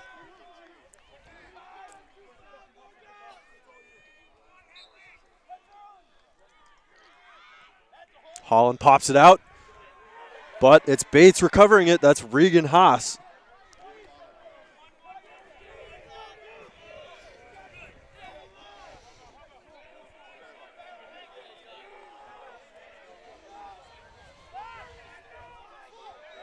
And Lastava turning it over. The pressure by Olney down there. And Olney with a little miscommunication, but Mathers keeps it in bounds. 6:17 left in the third quarter. It's a 6-goal game here. Jumbo's making some substitutions during the clear. Olney carrying it over. Cordry now. Swings it back. That's a flag Slash down. called. And Hatler's shot goes wide. Excuse me, that was not Hatler. Hatler was the one who saved on the sideline earlier, though. That was Matson. So Jumbo's going into the man up. Slash called on number 39, Stephen Bull.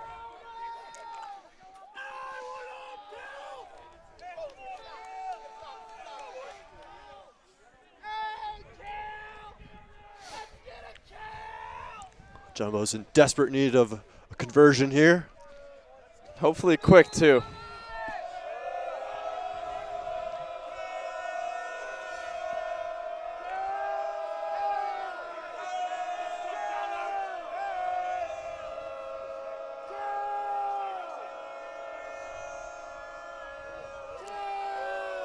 They're moving the ball nice and quick here. Oh. And a drop there by Hatler on the crease. And it's scooped up by number 40, Rocco Fantoni. And then thrown away. With a bad pass. And Tyler Carbone comes up with the ground ball. Another flag down. Oh. Matson, shot, goal. That was an absolute cannon. And one for the Jumbos, and they'll go back to man up. 16-11 here, but seems the Jumbos have regained momentum. He had an uncontested shot from about 10 yards out. That's a goal every time.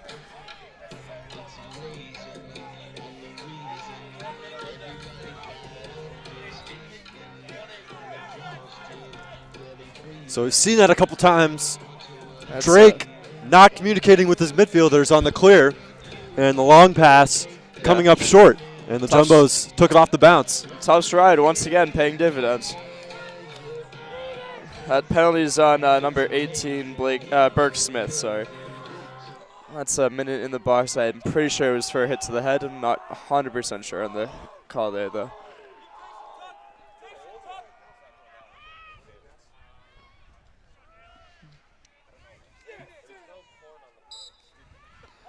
Yep.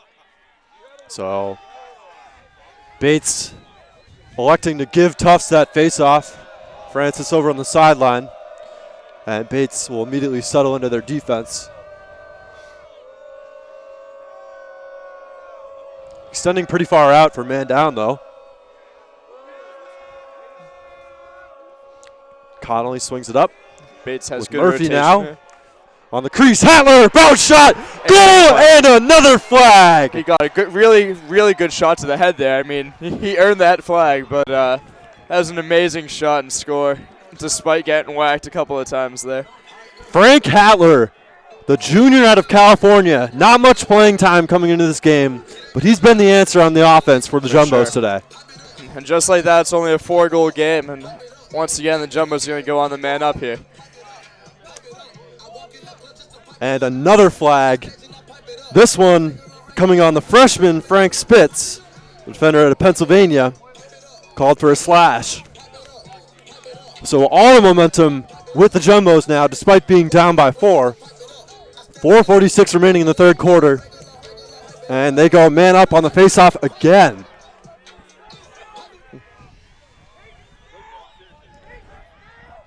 So the rankings certainly build this one up as an exciting game, and both teams are delivering right now. As I say, it sure has not disappointed.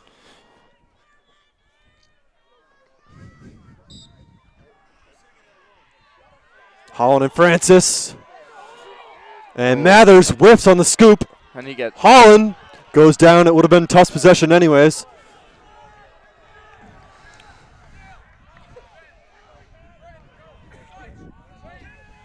So Murphy pulls the ball out.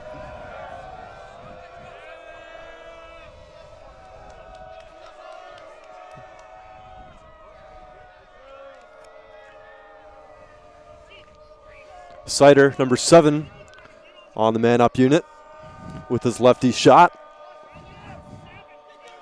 And they're trying to get to Hattler. And he drops it. A ground ball scooped up by Fantoni. And then ground ball again, scooped up by Tufts. You can't see what number that is. Murphy with the ball now. Shot! Save by Drake. And the ball's still loose there on the crease. Still rolling around. Big hit.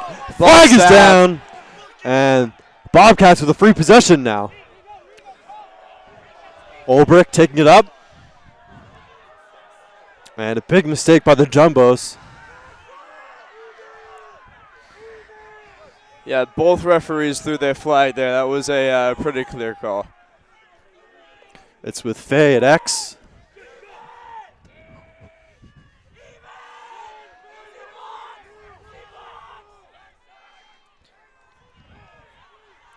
Fay chased out of the box, ball down. Tufts looking for a possession. And Tufts has possession. And Brooke Mata picks it up. So Bates will go into their man-up unit. A lot of penalties here in the third. And let's see what the call is here.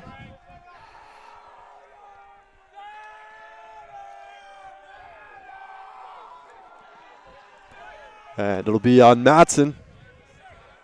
It'll only be a 30-second penalty.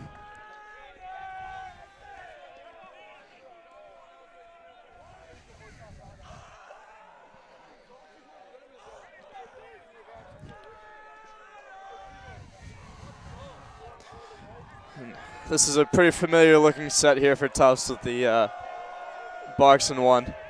They spent a lot of time in this set today, which I'm sure their coaches aren't going to be too happy about tomorrow, but it'll definitely be discussion.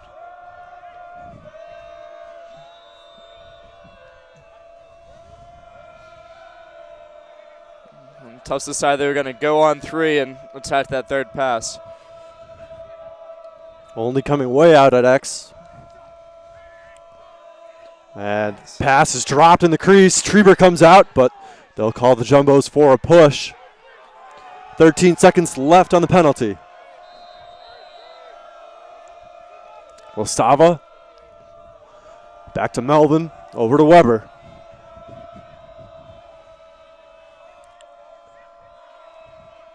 Fay up top. Walsh down to Lastava. Penalty And we're released. even. And the man gets in as the Jumbos pick up on their man-to-man defense. 2:25 left in the third. Fay driving, draws an early slide, and shot saved by Treber. Lastava shut down on the edge of the crease. I don't even know if Treber saw that one. I don't know how Treber saw that one, I should say. And shot is off the defender's leg. Jumbo's Murphy with the ground ball. Over to Cordry. Emotions are clearly very high in this game. And Cordry draws a foul. He's hurt. He's not getting up. He's down. Ball still loose. And Cordry limping.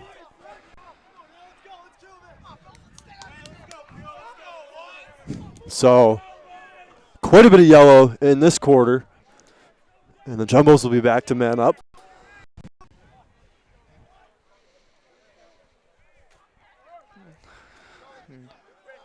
Cordry's being helped off the field here as he kind of limps off.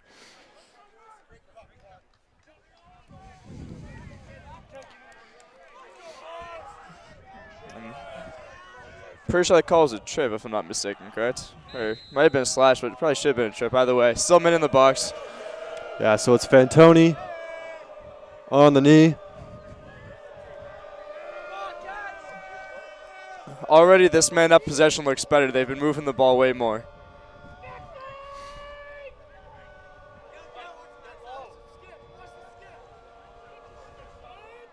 Murphy and Hattler. Shot saved by Drake. Shot was to the stick side.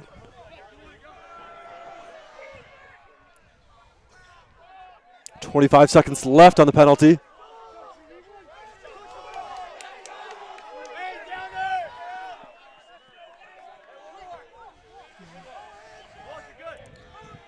Tufts is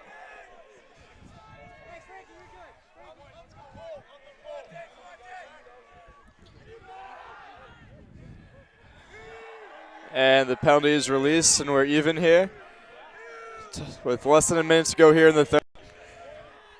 So it's up with Jones now, who released the penalty. That slide was coming very early. He immediately got rid of the ball. With Weber. Off the pick, off another pick. Pulls it out, 20 seconds left. Bates will look for the last shot here. Weber drives right, shot over the cage. 13 seconds left. Bates will get another look.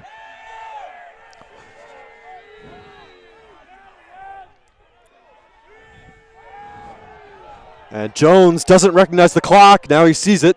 6 seconds left. Swings, falls to his feet, and passes way overhead. So, we'll go into the fourth quarter.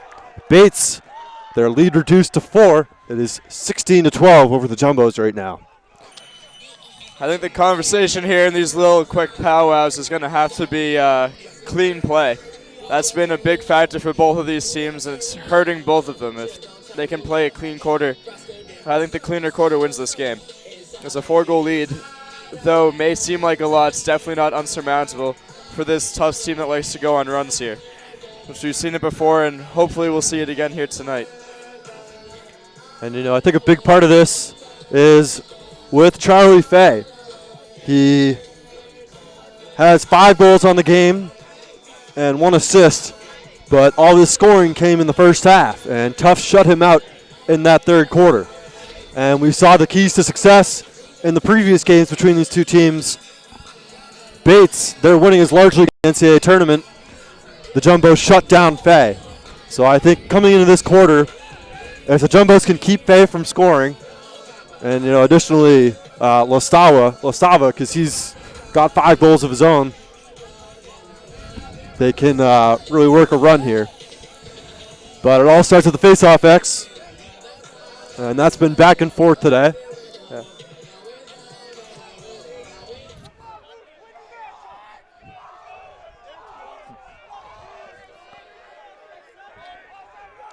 Although Bates definitely with an advantage. They've won 19 out of 30. So Francis and Holland battling once again. Looks like Francis has the clamp. It's up. And still working around. And on every single face-off here so far, the Bates line has been calling for a hold. And a hard check there by Mathers. It'll go off Bates' stick. And Tufts will have the ball. So Mathers carrying it up. The LSM. Also a football player here for the Jumbos. And Ball's running down. a little too close to the defense. That's Richmond coming up with the key ground ball. The Jumbos being a little sloppy with their possession. It's all right. They're going to slow it down here and look to work it around a couple times, I think.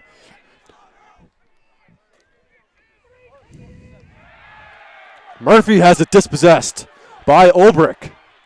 Murphy with a great rake, though. Gets it to Connolly. Feeds Matson. Shot way high.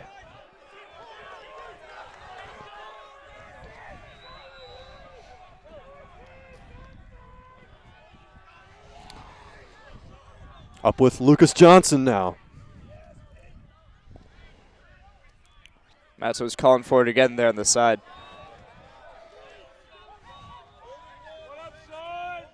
Johnson draws a man. Shot! Goal, Zach Richmond! We've got a 3-goal game on our hands here. Johnson to Richmond, senior to senior. Those guys have 2 national titles to their names, and they won a third.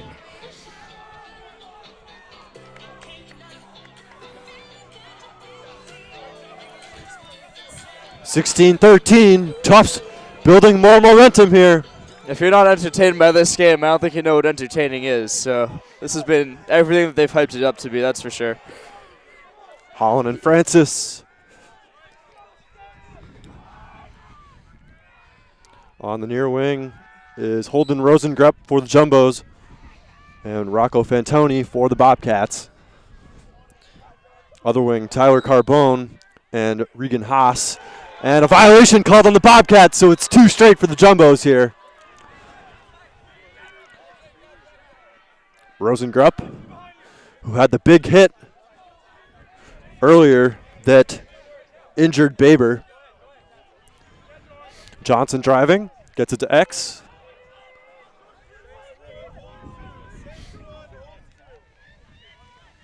Driving a shot, goal! Scored by Nick Katz.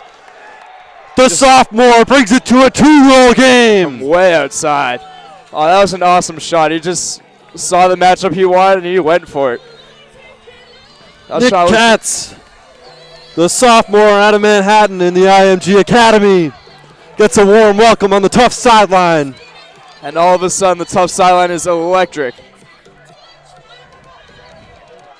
And when all the momentum was with the Bobcats in the first half, it appears to all be with the Jumbos right now. 13 minutes left. NESCAC tournament hosting rights on the line. National ranking implications up for grabs. Number 2 versus number 3, battling it out. 2 of the top 5 nation offenses in the nation. And Holland wins a 3rd straight faceoff for the Jumbos. Gets it back to Treber. It really is amazing how comfortable Treber is with the ball outside the net. He works the clear better than almost anyone I've ever seen. Johnson carries over half. Gets a touch, continues his drive. Ball's down, up. Recovered really quick. And now it's with Shanks. Shanks driving, he's looking to shoot. And that one goes wide left on the shot from the freshman.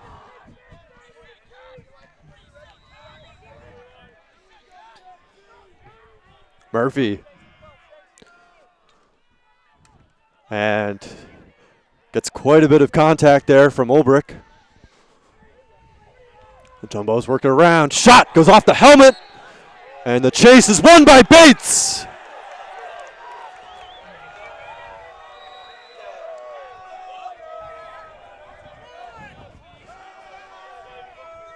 Of course, even if a shot is deflected off a defender, it becomes a live ball chase to whichever sideline it goes off. Melvin with the drive now. On the doorstep, goal for the Bobcats! A quick in transition. Back to a 3-goal lead as Melvin led the transition. I couldn't see who that was. I think it was Clark Jones with the goal, but I'm not sure.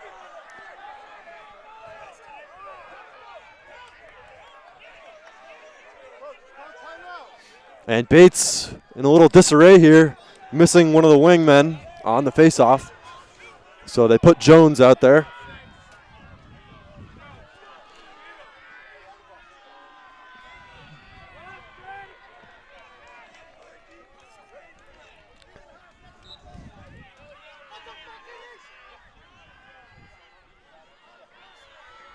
And Mathers briefly had it, but he lost it. Ground ball won by Frank Spitz. Oh, and he gets yard sailed by Tufts here. Ball still loose. It's with Bates now. They send it back to their defense. Olbrich sends it up on a bounce pass to Spitz and does a great job getting it up to Jones. Fast break. Shot in the goal! Lastava puts Bates up by 4, and they've scored 2 straight. 18-14 here.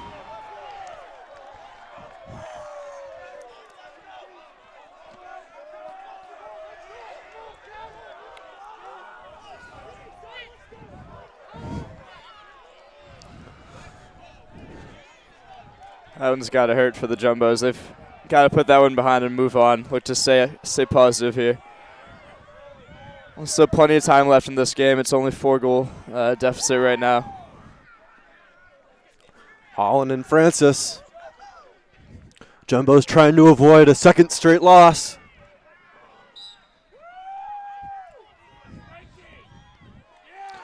And did not pop out of his stick quick enough. Jumbo sideline calling for the flag, and they get it. That's the 3rd violation on Francis this half. So the Jumbos will go into man up. And Francis has to unpinch his stick a little bit. You could notice on the sideline that thing is fairly warped. And the ball did not pop out quick enough. And a little bit of a questionable rule change a few years ago. If a face-off man gets 3 violations in one half, it becomes a 30-second penalty.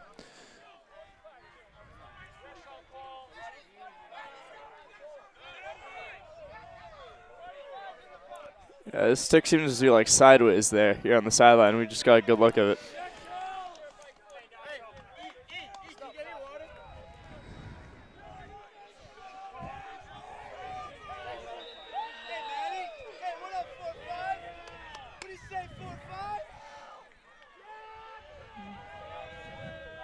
So with Matson now, and up to Murphy, leading the man up, excuse me.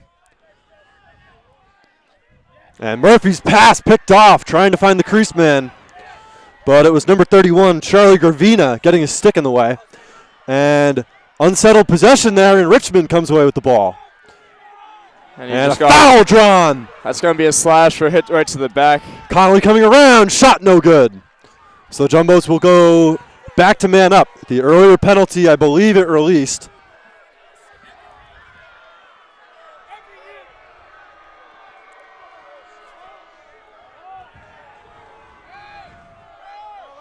And the paid silent doesn't seem to like that. I don't really know what they're complaining about. They got him right in the numbers in the back. Doesn't matter how hard you hit him. If you get him in the back, it's a foul. So it'll be Gravina. Supposedly coming over. The ref going to tell us who it was on. So it'll be a hold. It's going to be a holding call. So I thought for sure that was going to be a slash, not a hold. Yeah, so Gravina called for a 30-second hold. And the Jumbos will have another man up. Could not convert on the last one. You'd like to see them keep swinging the ball around quick, looking for that inside look, which they've been going to on the crease there. If they can connect to that pass, they've had great success there.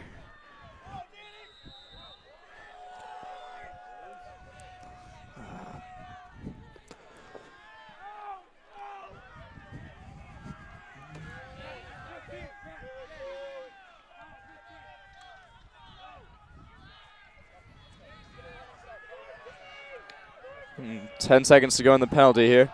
Matson rips a low shot. And that one goes wide. Went low to low there. Richmond with the backup. 8 seconds to go in the penalty.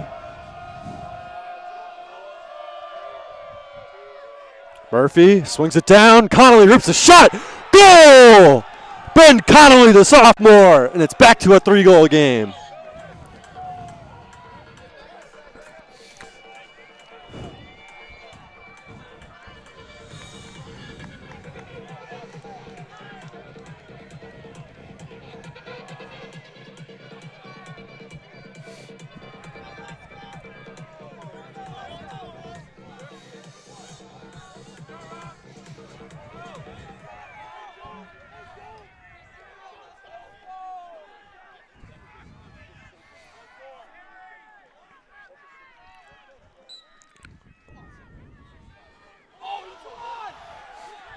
Ball still down.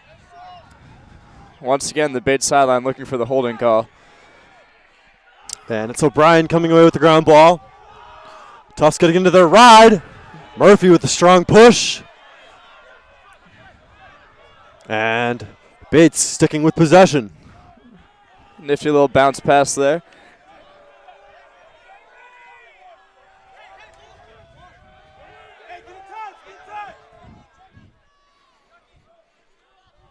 And Bates gets a touch in the box.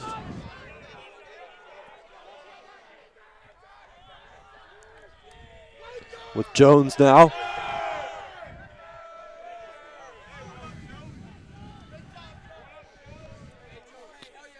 Nine and a half minutes left. Bates with a 3-goal advantage. Number 2 team in the country winning at number 3. Weber rips a shot off the pipe. Post. Bates selling out.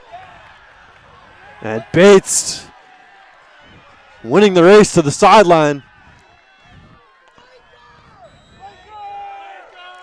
It gives you some idea of just how hard that shot was. That bounced all the way back to half field here. Melvin coming around the crease. Guarded by Lansdale. There's a skip pass back to X. Walsh.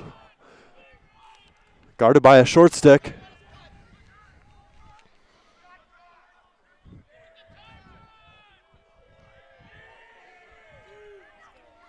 Bates really looking to kill time here. The Melvin driving. Tufts sideline's looking for a shot clock here. They haven't really looked to do much of any tag. Lastava, shot saved by Treber. And just like that, there's the shot. And Treber carrying it up himself, only across half field. 4-on-4 right now. And a timeout called by the Jumbos here. 8 minutes, 7 seconds remaining. Jumbos down 3 with the ball as they call timeout. So an excellent save by Treber. He's been the difference here, making saves since the second quarter. Yeah, he's been standing on his head. It's just been remarkable how many saves he's put up today. And a look at team stats right now. Bates with 33 shots on goal so far. Tufts with only 20. And on clears, Bates are 19 of 23. The Jumbos are 16 of 19.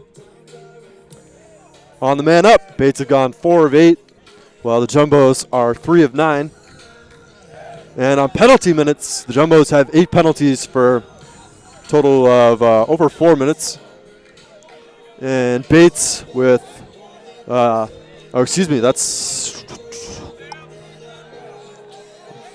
Bates with 9 penalties on the game.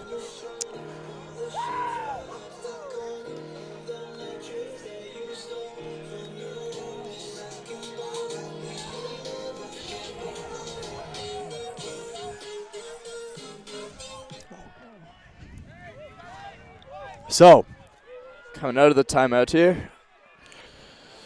At even strength for both teams. One of the first times we've been even strength all game.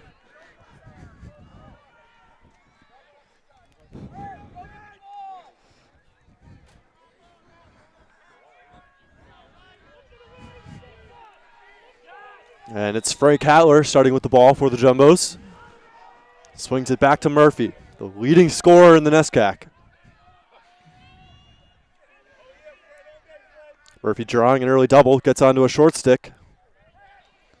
Connolly rips a shot. Save. Low. Olbrich picking it up, and it's eventually scooped up by Drake. Bates working it forward. Fay with a nice catch. And rolls off his man.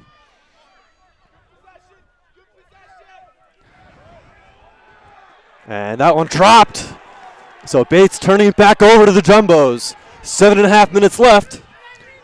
Tufts with half a quarter to work with and a 3-goal deficit at hand. Connolly gets past his man, drops it on the check.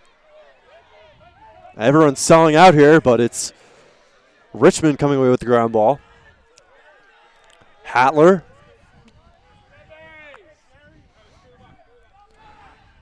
Matson pulls it out to Johnson. Matson rips a shot just over the crossbar. And he's the dangerous shooter that Bates needs to watch out for. Yeah, that just missed the top left corner. Hattler now. Drives left. Swings it to X. Right on the doorstep. Richmond save! Right off the face mask there. Good backup by Tufts to get to that loose ground ball. Connolly.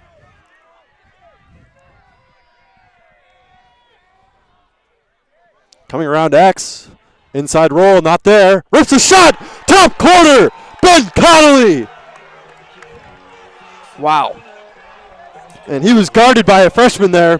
That was Frank Spitz, number 50, covering him. Shut off the inside roll, but allowed him to get that backside shot, and he made them punish. Yeah, he looked to go back to X. There's nobody there. He looked to pass up. There's no there. He said, okay, well, guess I got to go to the net, and found the back of it.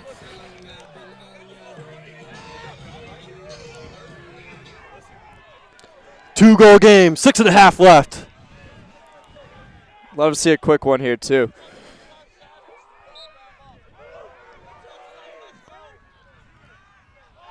Ball popped up. Holland's got the inside track. And a push by Tyler Carbone. That'll be Bates' ball. Carbone behind Francis. So the push was called. Weber with a free run in now. Rips a shot. That goes wide. And Lansdale with a big hit on Weber.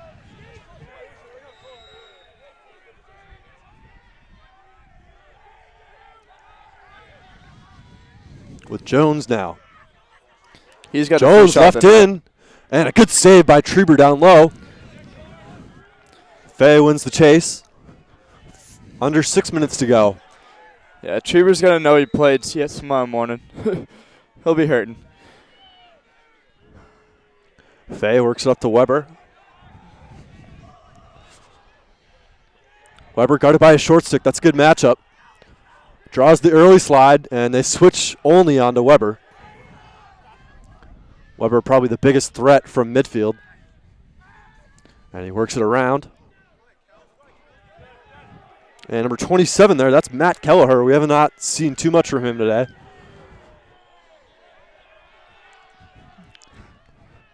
Weber with a nice drive. Might have been slashed there by Olney. And saved by Treber. It got between his legs and almost crept over the goal line, but he kept it out. So the Jumbos with 5:10 to work with on their clear now. Down by 2 goals. And that was a buddy pass, but excellent job by Luke Kurtz working off of him. And the Bates sideline is irate right now that flag was drawn. But that was, honestly, looked like a clean check to me. Johnson with a nice roll, switch of hands, shot in the goal! It's a 1-goal game. Jumbos bring the deficit to 1. Are you not with the coming entertained? foul. Lucas Johnson driving to his left, switching back to his strong right hand, and finishing on the doorstep. 18-17. Both these teams at or above their goal averages.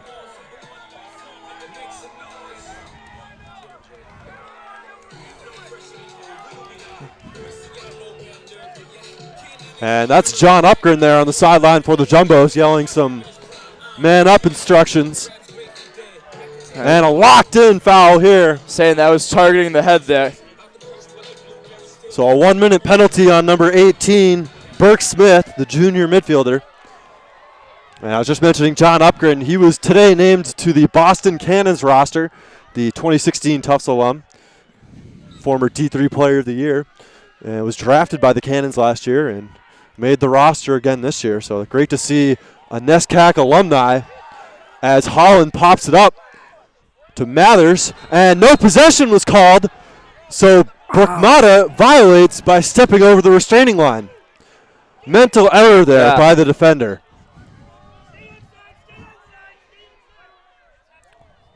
Crucial call there. Brookmata stepping over. About halfway through this penalty. Kind of surprised Tufts isn't sending 2 guys on him here. Weber gets it back.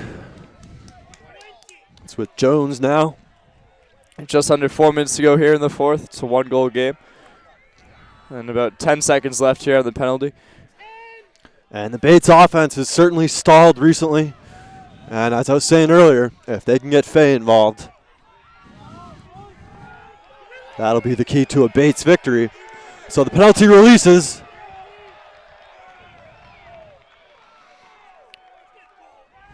Weber up top. Drives to his right. Rips a shot.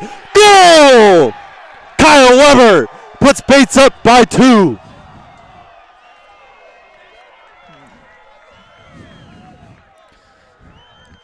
And the Bates crowd showing their appreciation for that penalty killing goal there. They really came out in full force tonight, coming all the way down from Maine. And a timeout here. And the Tufts defense cannot afford to put a short stick on Weber. He's been killing them with those drives from up top.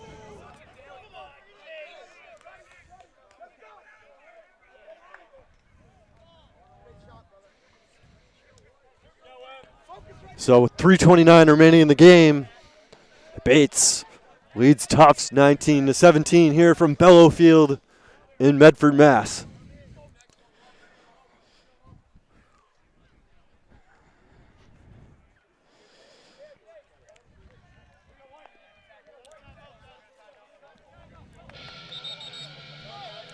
Weber now with 4 goals on the game, along with 1 assist.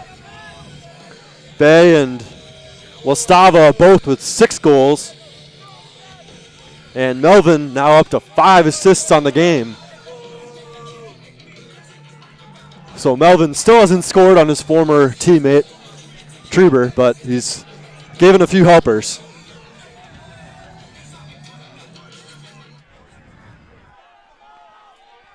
And face-offs now are becoming even more critical, as every single one can carry the weight of the game here.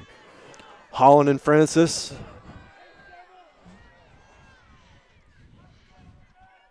And it's been superior wing play for the Bobcats that's made the difference today. Holland pops it out, has his stick checked, and maybe a push in the back, nothing called. And it's Carbone coming away with the ball. Passes it over Olney's head, but Treber's there to back it up. Brookmata with a little trouble, but he gets around Melvin. And he finds Connolly coming from the box. So 3 minutes remaining. Tufts needs 2 goals here to tie. Connolly has one of them. Ben Connolly, the sophomore, stepping up in the second half today. Unassisted goal, taking it all the way. As soon as he caught that pass here on the sideline, he was looking at the net. He didn't move his eyes from the net once there. Connolly with his 3rd goal of the game gives him a hat trick. And with 2:57 left to play, it's a 1-goal game. 1-goal game again.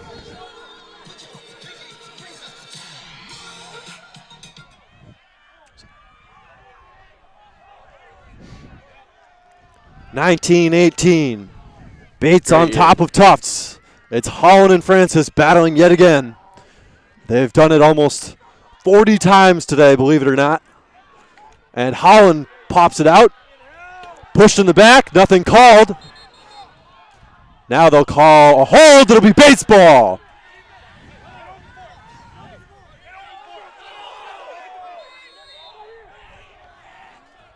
Under 3 to play. And ball's loose, picked up by the Jumbos. And it's over with Tyler Olney now. The senior Once again, captain will carry it over half. Once again, that Tufts ride creating turnovers here. 2.5 minutes left. Hattler with the ball. He's been one of the differences on offense for the Jumbos. Gets a feed to Olney. That ball is to no one. And Madsen has it pop away. The Jumbos will settle in now with Murphy. Hattler at X. Comes around. Gets a shot off. Save! Ball rattling around. No push called. Bates have the ball though. Under 2 minutes to play. Bates with a 1-goal lead, a fragile lead at that.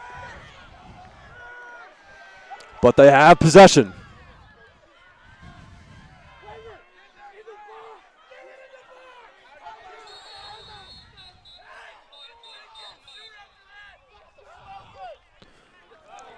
So Weber gets a touch, and Bates calls timeout with 1:35 remaining. And John Upkin on the sideline there was a little bit fired up about that late shot. Wasn't on net, but even still, he wasn't too happy with it. And understandably so, you want to protect your players. But somewhat of a wasted possession on the other end for the Jumbos. They still had Olney on the field. He was at the crease spot, and there was some sort of odd feed over to the crease. It was the old EFIS pass. Doesn't usually go too well. But a strong save there. Coming from Mitchell Drake. He doesn't have too many saves today, but he's gotten some important ones.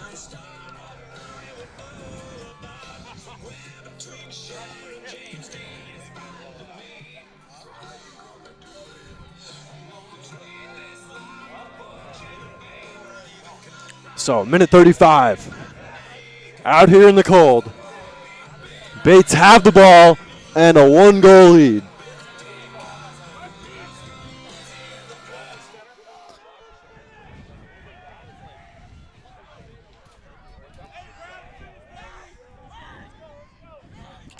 Hi. 19-18. Bates, the only undefeated team in Division III, looking to keep their record unblemished.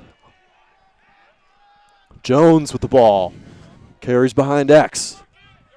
Bates with everyone up top. Yeah, they're just going to let him run away as long as he can.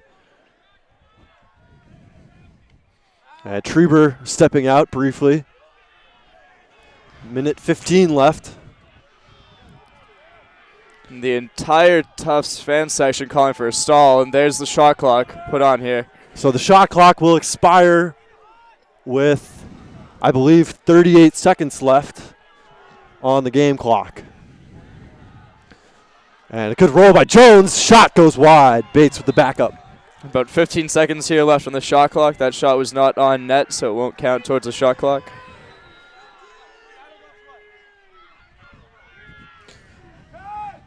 Weber, shot goes wide. So if you're Tufts, if you get a stop here, you've got about 35 seconds to work with on offense, including time for the clear. Fay coming around, gets a double team, and works it to the sideline. So 38.8 seconds left as the shot clock expires. And boy, this is going to be a good finish. And this is where memories are made here. Ball was taken down, but Shanks still with the ball. Rolls, excuse me, that's not Shanks. That's actually Lesko. Tufts calls a quick timeout here. They have 27, almost 28 seconds here to work something out, get together for a quick shot.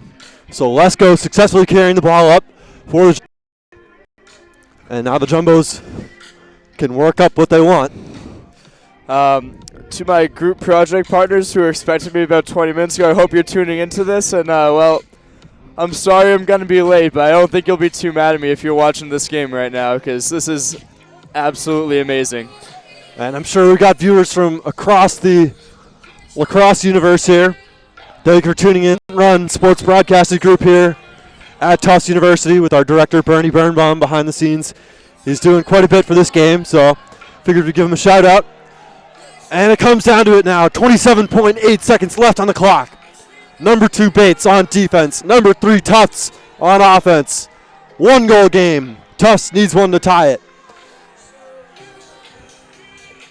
It'll be Lucas Johnson, the senior, with the ball. And he's guarded by Reagan Haas. Gets it to Murphy at X.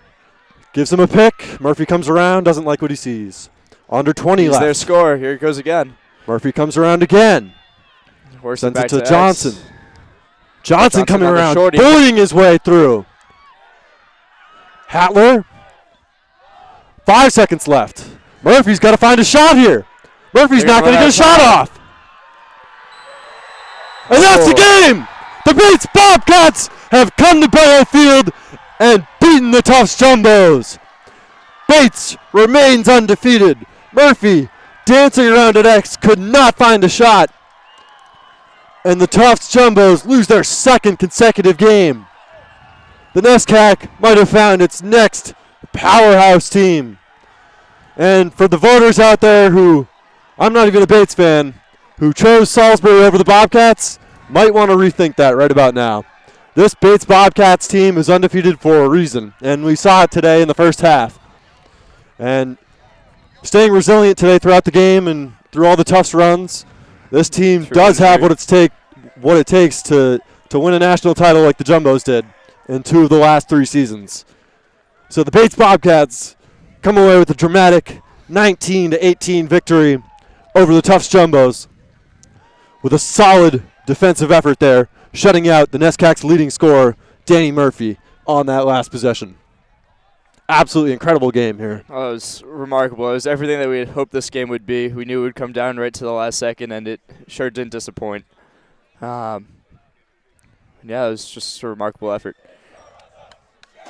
So, after this, the Bobcats go to Conn College on Saturday, and they host Colby next Wednesday. So not too difficult matchups for the Bates Bobcats, and they look to eventually potentially host the NESCAC tournament should they win those 2 games. Jumbos, meanwhile, have to recover quickly because they go to Wesleyan on Saturday, a team that they are now behind in the NESCAC standings. Wesleyan with only 1 loss this year. And if the Jumbos were to fall there, it would be 3 losses in a row after a program record 11-0 start to the year. And following that, the Jumbos finish up their season next Wednesday at Bowdoin. Whew. Thoughts on the game? I mean, I'm just so glad I made it here for the rest of it because this was everything that we had hoped this game would be. We would like to see the Jumbos here come out on the winning side here, but this was just an amazing game to watch. So, certainly a test that'll help improve both teams for the postseason. I wouldn't be surprised if we see these teams face off against each other again here in the postseason, both the NESCAC and NCAA tournament here. And it might not be at Bello. It might be up at Bates. Hopefully it gets a little warmer up there. So an impressive victory. Number 2 Bates, 19. Number 3 Tufts, 18. And the Bobcats remain undefeated. For Alex Broder, I'm Matt Macy Phelps with JumboCast. Thank you for tuning in.